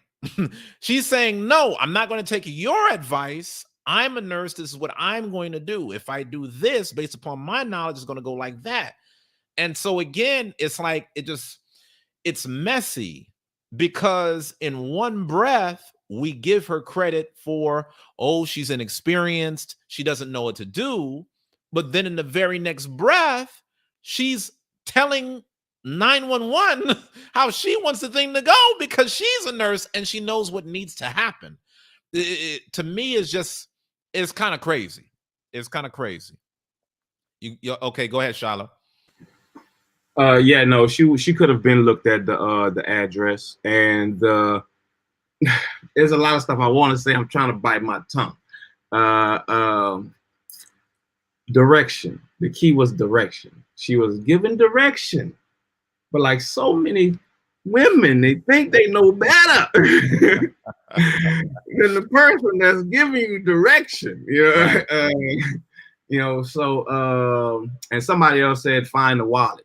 Find the wallet. But in the scenario that's being given, if he fell on top of her, and we can assume what was going on,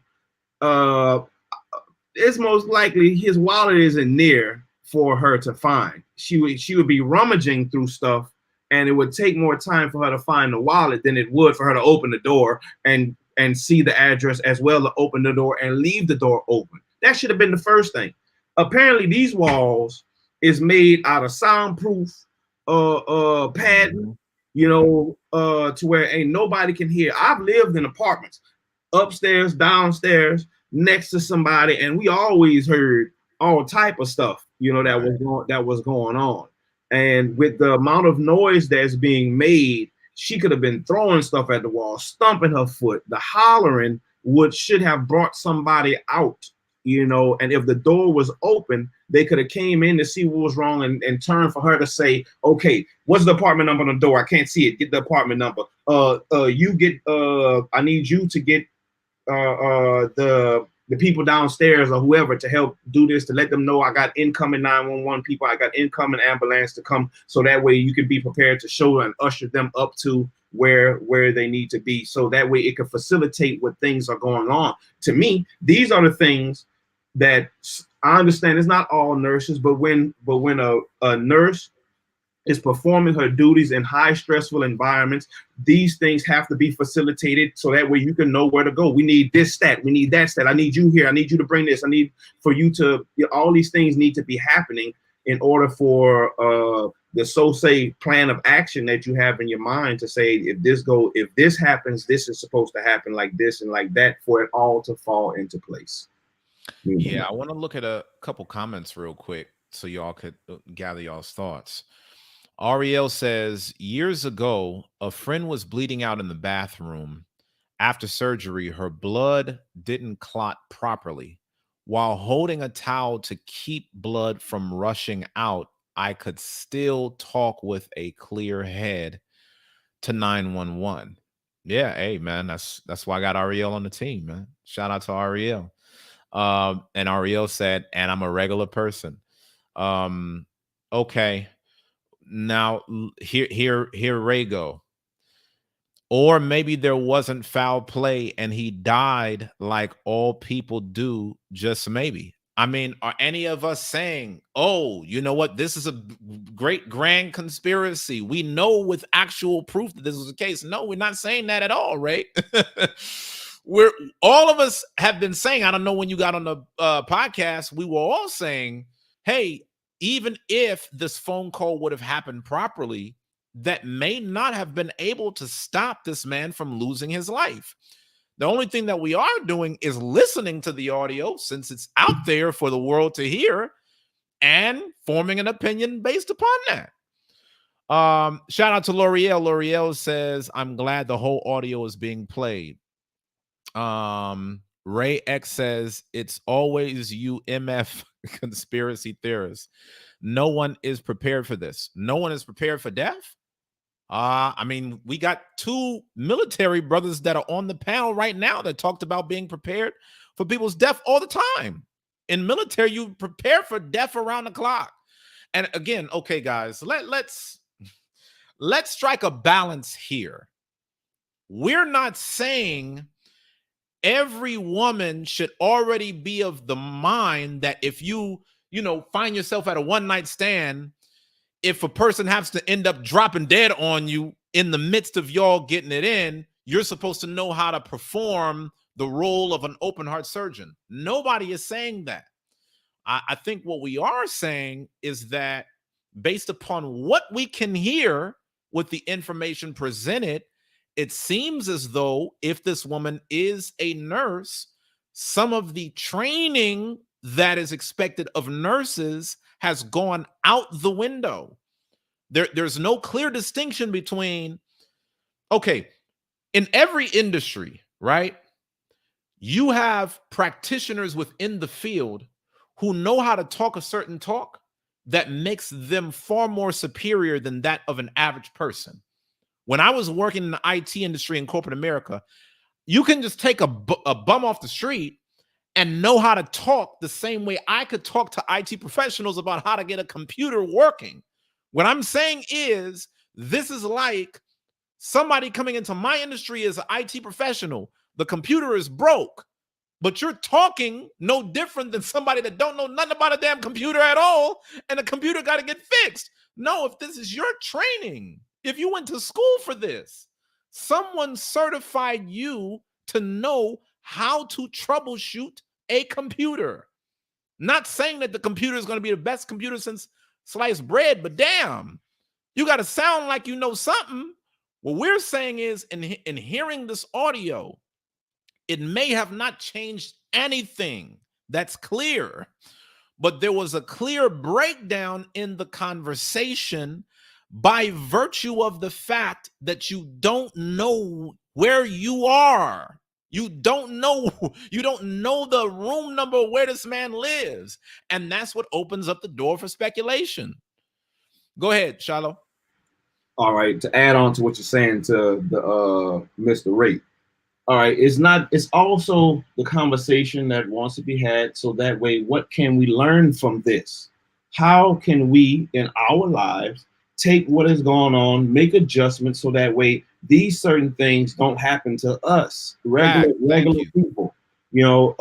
Yes, one day you're here, the next day you're gone, baby. That's how it go. We all know that. But while you're here, you need to prepare for when you go and how you could go, in certain cases. Based upon the thing, if I'm in a restaurant and I don't know anything about CPR, anything about saving anybody's life, and my child or somebody next to me is having a heart attack or anything, and I'm hollering out for a nurse, hey, is there a doctor? Is there a doctor in the room? And somebody stand up and holler out, I'm a doctor. And then they get over there and be like, I don't know what to do. Well, if you ain't no damn doctor, get your ass, I need a doctor. I need somebody who know what they doing. Don't tell me you this and you cannot perform the job of that, what you're doing. Don't tell me, as a father, it's many things that you have to prepare yourself for.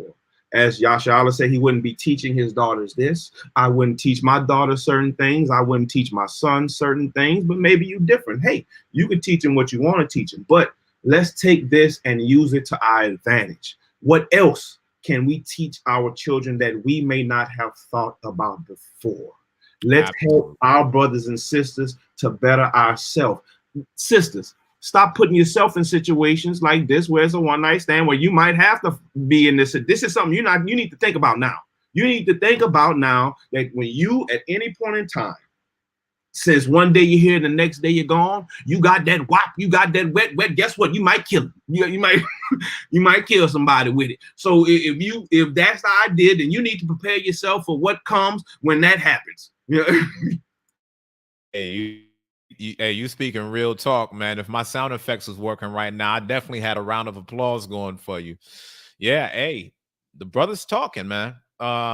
Ray said, okay, I can see what you're saying. Thank you, Ray. See, we're reasonable over here, man. We're not just on some crazy, bugged out conspiracy stuff. That's why I posed the question in the title. Do you think it's foul play? We're not saying that it is foul play. We're just looking for your commentary and your thoughts. So make sure that y'all leave a comment below. Make it known. Do you think it was foul play? Do you think it was not? If you think it was foul play, why do you think it was foul play? If you don't think it was foul play, let us know why you don't think it was foul play. Okay. Let's continue to play this, y'all. We still getting through this audio.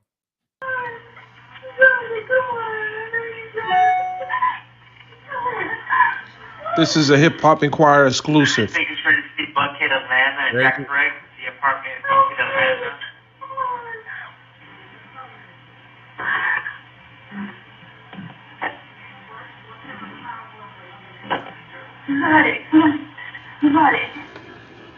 Now, again, I want to point something out as well, right? We keep going back and forth on, was this woman experienced? Was she inexperienced as a nurse? This is the reason why I mentioned to you guys a little bit earlier that a lot of ultra wealthy people have what's called a concierge doctor. The reason why they have a concierge doctor is because they could have put up a video up against Kevin Samuels and her to actually see if she was performing CPR properly. See, we keep saying we don't know her level of experience. Maybe she's inexperienced. Clearly, with all of her words going out the window on medical protocol, God forbid the actual hands-on training on how to properly perform CPR is going out the window. This is the reason why wealthy people do this. You guys come on my channel and you want to learn the secrets about the top 1%. I'm telling it to you. When wealthy people get in positions of power, they don't always call 911. They have people on reserve that do this at an elite level, and they're able to get better medical treatments than the average person.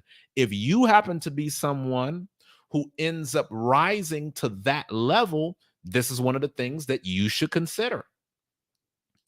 No. Go ahead, Shiloh.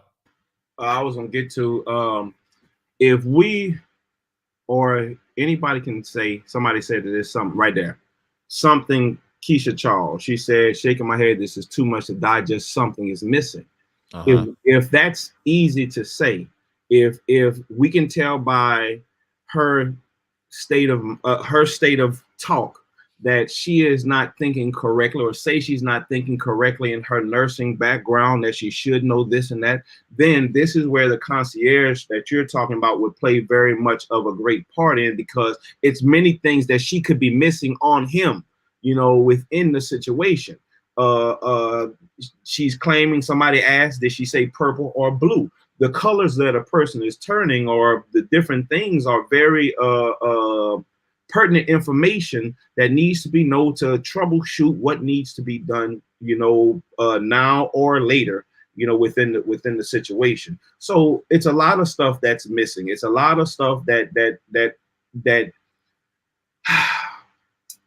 a trained professional should be able to recognize, pick up on, be able to articulate and maneuver the situation better to hopefully a better outcome. But we know it always doesn't happen that way. You could do everything correctly, you could notice everything, and the outcome could still be the same. Your time to go is your time to go.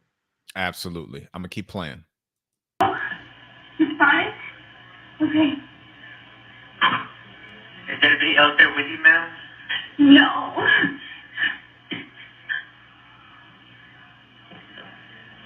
Okay, ma'am. Why you do CPR? What's that phone number you're calling us from? This is a Hip Hop Inquirer exclusive. Fair use. Hortensia. Last name Alcantara.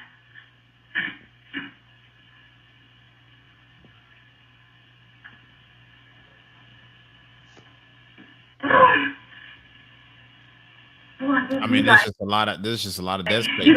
This is the reason why I initially played for y'all the shorter clip, because as y'all can see, as I'm playing through this clip, there's just off spaces and you're not getting nothing really from her. Mayshar says, foul play. Yes, she seems to be dramatizing a natural response to this. She didn't know him, so shouldn't she be more calm in calling for help? And the apartment number issue could have been a tactic to delay. Could have been.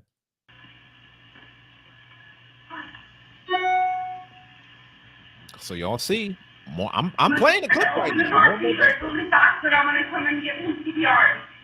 Thank you. And check the door, apartment number, while you're at it. Wait, let's bring that back to here. What was said. I'm gonna come and get him CPR. Hold on, I'm gonna bring it back. Open the door, Peter. It's only back, but I'm gonna come and get him CPR. Okay, right there, she said, I'm gonna try to open up the door real quick and try to give him CPR. Thank you. And check the door, apartment number, while you're at it.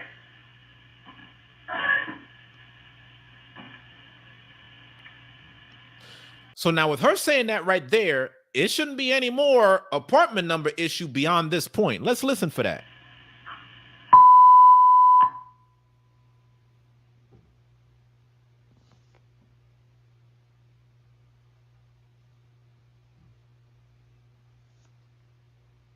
Man, we ain't hearing nothing. It's still playing though.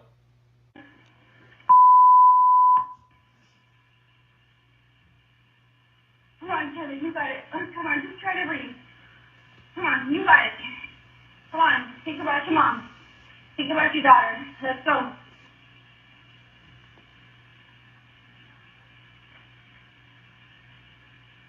Hurry, please. Hurry. Yes, ma'am, on the way.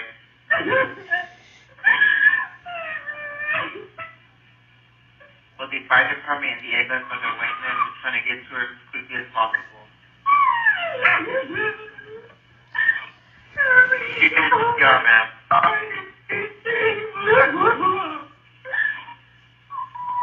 Something on his chest? Yes. There's a lot of theatrics involved in this, man. It's a sad situation. Somebody's life is on the line, but all this other stuff is going on in the midst of it. And I mean, again, you know, hey, this is a real life. Somebody would really be affected and broken down like this. Okay, I get it. But wow, this is something. Come on, Kelly, you got it. You got it. You're trying to do that. I know you are. This is your heart. Okay. I know. Don't worry.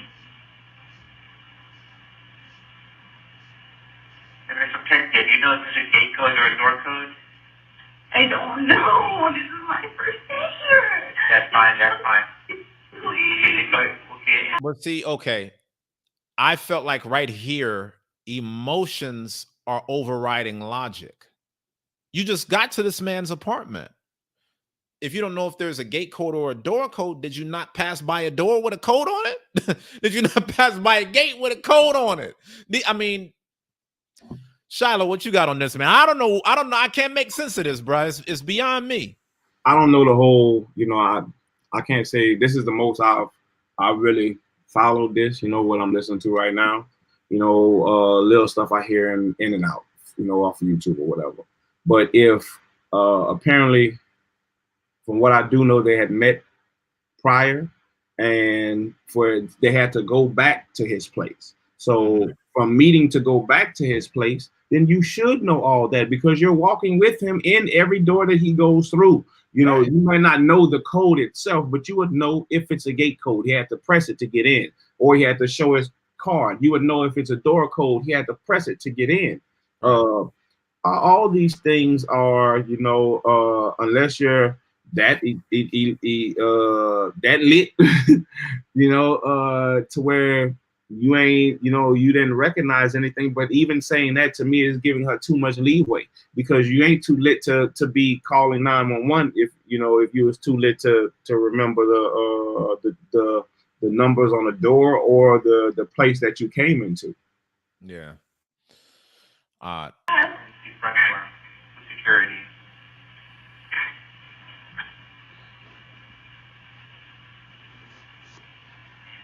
And you left the door open, is that correct? I put the fucking shoes there. Please hurry. Hurry. I'll let them know, ma'am. Yes, they are on their way. Just keep doing CPR.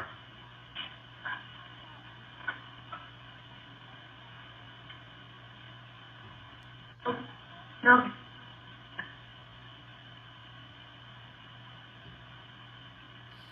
Yeah.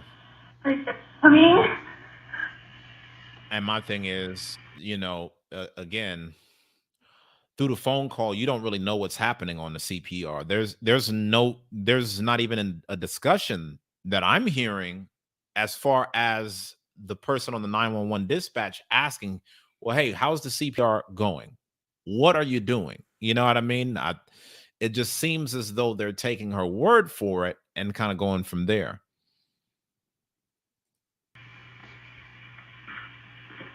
are you coming? Yes, ma'am, they're on their way. We're trying to get to them. Hurry. I don't think I can do it any longer. Keep going, ma'am. You're doing a good job. And just making sure they're flat on their back, on the floor, and there's nothing underneath their head. Oh, please, please, Keep going, ma'am. Making sure, are they flat on their back and there's nothing under his head? Is that correct? No, I pulled him from the ground and put him on the ground. You can have a flat surface, but I can't keep going with the CPR. Keep going, ma'am. Keep going, ma'am. So this is the first time that you hear that type of dialogue being had. Shiloh, you got some on this. This is the first time that I hear compressions being had, you know. And on top of that, as a nurse, you know, for her to say that she can't keep going on the chest compressions is in my mind, well, I don't know her. If she was strong enough to pull him on the floor, then you should be strong enough to keep compressing until the medics arrive or until somebody comes out. If the life is that precious to you, or as much emotional, as much emotion as you're putting behind it, is he's that big of a person, that big of a deal. For you to say that you can't keep going, you're ready to give up. You're ready to just give up on the life that's in front of you. It just that part doesn't make a lot of sense to me. You're a nurse, you know how important that is to help him. Yes. So keep going, man. You're doing a good job. It should be there soon. So, Lady, just for clarification, is he or is he not breathing? He's not conscious, but he's breathing. Okay. His heart is not beating. Okay, got it. How is he breathing and your heart not beating? Damn, my bad. Nah. I'm trying to make sense of it along with you. There's a lot of unanswered questions on this thing, man. Like somebody else had commented a little bit earlier, Keisha Charles, something's missing.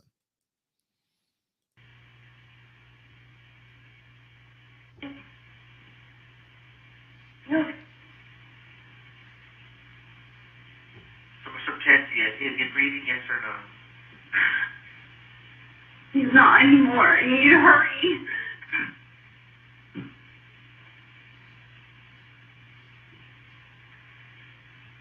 And then just to make sure you're doing it right, I'm going to give you these CPR instructions. Listen carefully, and I'll tell you how to do chest compressions. Make sure he is flat on his back on the floor. Place the heel of your hand on the breastbone and the center of the chest, right between your nipples. Put the other hand on top of that hand. I understand. So here's where the CPR instructions are being given. Again, there's the reason why I talked about that concierge doctor a little bit earlier, because they could have got to this a hell of a lot faster. Pump the chest hard and fast, at least 5 per second and 2 inches deep. And let the chest come all the way up between pumps. We're going to do this 600 times or until help can take over. Count out loud, so I can count with you. Shiloh, you got something? Yeah, he's giving her directions as if you're giving to somebody who don't know anything about CPR. It sounds like he's telling her the 2 inches. He's giving specific directions as a teacher would to somebody first coming into the class. Yeah. So the saying I'm a nurse, practicing nurse. These are things she should know already. You shouldn't have to get micromanage. Just lost you on your feed. Real quick, going to Mayshar. Mayshar said, after all this time, this is when they give the nurse instructions on how to do CPR. Wow. Yeah, wow, indeed. And it's coming down from the top. It's coming down on somebody. Somebody is going to have to pay for this. Somebody is going to be suffering consequences for this. I assure you. It's going to be her. It's going to be 911. It's going to be, I don't know who it's going to be, but somebody going to have to answer for this. I'm going to keep playing it. Y'all see Shiloh over here froze still. I'm going to keep playing it. And we do this system work like this. 1, 2, 3, 4. 1, 2, 3, 4. 1, 2, 3, 4. 1, 2, 3, 4. 1. Hey, listen, y'all, that's all I got. That's all I got. And that was an 11-minute clip right there. So this thing is, I don't know what to say about this. I don't know what to say about this, man. I'm giving you guys as many audio clips that are out there. We're listening to whole streams. But even still, you take away the gist of it. She did not know where she was. They didn't start talking about CPR instructions until way after. There was just a lot of setbacks in this situation. Yashala, you got something? Yes, there's a lot of mistakes in here. 'Cause first of all, you know what I mean? If she's not a nurse, and she says she's a nurse, they're gonna get her. Simple as that. Right. They're gonna get her. As a nurse, 'cause I have nurses in my family. My daughter went to school. All that. You have to go to intern. You're there at the hospital with the nitty and gritty. You're in the OR. You're in there for your intern, learning these things. Mm-hmm. You have, after all that, you still have to pass a test. Right. And seem like her, everything went out the window. So now all this shows a few things. The hospital, or who she's employed by, is not doing their job as far as her keeping up with her standards.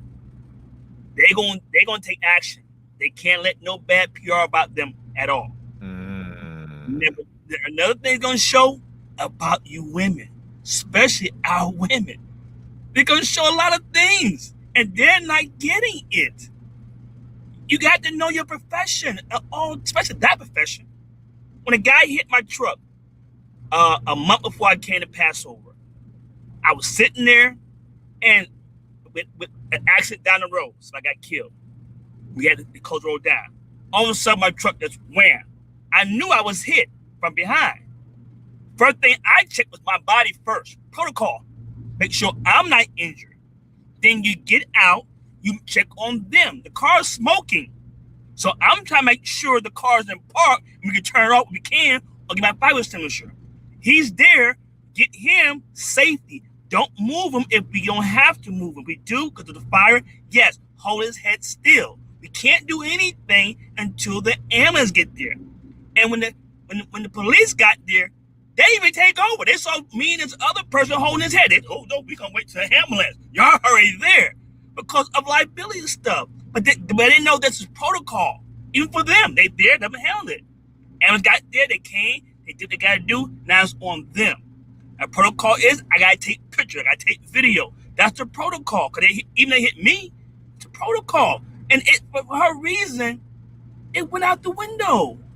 For some reason, everything is gone. Even she didn't do anything. Say like he gave up the ghost. They're gonna interview her thoroughly. Trust me. The hospital, who she worked for, her training is going to come in play. I guarantee you that. Her school is going to come in play. I guarantee you that. If she works in OR or whatever to do with death, life and death, all that's going to come in play, people. I'm telling you straight. Yeah. She's ruined. Her job is done. She's ruined. And I think that those questions are going to come from multiple sources. I think that, you're talking about her job. You're talking about local authorities. There's going to be people from different directions. I mean, there's going to be a lot of people. We're not even talking about family yet. She going to be on ice for a minute. she going to be getting interrogated for a minute because this guy was far too high profile to just go out any kind of a way. And you also got to keep in mind his mother also, is still living. And I highly doubt that his mom and his daughter would hear this audio. And I'm sure there's probably certain details about the situation that we don't know. Right. And just let it just kind of fall by the wayside. You got something else on this? Yeah, because if I was a PI, I would be my job. Play the devil's advocate. Right. What's really going on? Why everything went out the window? But you're trained? Now we gotta check all your records. We gotta check the hospital records. We gotta check your testing records. We gotta check where you work at. We gotta check his food, what he drink. We gotta check surveillance. She's done. I'm telling you, man, her job is out the window. Where she go at, where she live at, she's gonna be in it for a while. That's just the way it is. You know what I mean? When it's all said and done, they're gonna say about, see, we told you. I know how they think. You know how they think. Right. And somebody's gonna be thrown on the bus. Right, get thrown on the bus, man. That's just the way. You gotta know your job. Yeah. I know my job in and out. I know the protocol in and out. It doesn't change. I'm not going to change for anybody else. I'm just not. That's protocol for me. Because the first thing they're going to do is you're professional. You have a CDL. You got a hazmat. You got a Homeland Security background check. Why didn't you do this? No, thank you. You know what I'm saying? So you got to do your job. You got to practice. Creativity said, yeah, I hope cameras was placed. Hope so. He said that would be smart on Kevin's behalf because he's the only one that can tell his part. Okay. The Spirit Bomb said by 9 minutes, severe and permanent brain damage is likely. After 10 minutes, the chance of survival is low. Yeah, it just sad situation all across the board, man. Like I said, whether it had been something that had gone off without a hitch or had it been a total breakdown, I think it was just a sad situation altogether. Shiloh, letting you in real quick. Final comments, brothers. We getting ready to wrap this thing up. Shiloh, you got anything before we close this out? Shiloh froze again. Yeah, Shiloh froze. The only thing I got to say is that even if he just gave it the ghost, period, there's no foul play involved. Yeah. They're playing this video for a reason. Right. And the real reason is she didn't do what she's supposed to do. Mm-hmm. That's the key point. She didn't do it. That's why they really played this video, because she did everything correctly. It would have never been played. Why you open the door and yell help? That's what I would have done. Right. It takes you less than 3 seconds, and keep yelling help. Protocol. Medic. He's on the ground. We're doing our thing. We yelling medic. Yeah. You know what I'm saying? Protocol. Or help. Protocol. Fire. Protocol. Everybody knows this. Yeah. You know what I mean? Hey, it's an accident. Somebody call the police. Somebody call the ambulance. Like, you doing this and doing that. Everybody's pitching and do something, but you didn't do anything? You did mostly panicking. So it's going to be a backlash for her. Really. Yeah, absolutely. You know, even they find out through autopsy, yes, he had a heart attack. Okay, we understand that. But she is going to be the focus. Absolutely. Yeah, man. We're going to stay tuned for all the details that comes down the pipe on this thing. And, whatever is out there, I'll make sure I keep you all in the loop. As y'all can see, as some of these things have unfolded, I've tried to get on here pretty quickly to give you all the heads up. It's a hard job, man. I'm out here competing with TMZ, man. I'm out here, trying to outdo TMZ on giving y'all the content. But listen, y'all, thank y'all so much for tapping in. One thing that I always tell y'all, make sure that you have life insurance. If you don't take away nothing else, we've talked about the concierge doctor. We've talked about the bodyguards. We talked about the things that money can buy when you put yourself in new positions of creating generational wealth.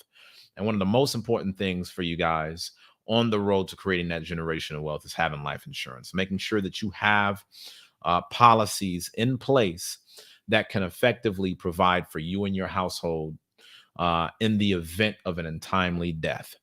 For those of you guys that are serious about wanting to set that up for your families, make sure that you reach out to me via email. I've put it in the comments below. I'm putting it on the screen as well real quick. This is my personal email address. If you're watching this and realizing that tomorrow is not promised, reach out to send me an email and we can talk about how you could set up proper insurance for you and your family. God forbid any of us go out like this, man. I would not wish this on my worst enemy, but this is life and it happens. And we need to make sure that we are all protected. Listen, y'all, I'm out of here. It's been great. I'll probably do some more broadcasts on this as we go through the week. As y'all can see, there's more details that are unfolding. Whatever comes to me, I'm going to give it to y'all. Hopefully YouTube don't silence me from putting this content out there because we all have questions. But listen, thank you so much for tapping in. If this is your first time watching, make sure that you subscribe and turn on the notification bell. I'm praying for all of y'all that are out there, man, praying for peace and safety for your families. Again, regardless of how you feel about this situation, our goal was really for you to just kind of think about this in terms of what we can do better in our personal lives in order to grow and improve. All right. I love y'all. I hope y'all have an excellent week. I'm going to try to be back on here tomorrow, Lord's willing. Make sure that you subscribe and turn on the notification bell so you can receive an alert whenever I do another show. Also, please be your brother's keeper. Make sure that you share this message. Make sure that you let people know that this channel exists, okay? And we are trying to look out for our community, all right? I love y'all. Hopefully you guys have a very productive week. And until next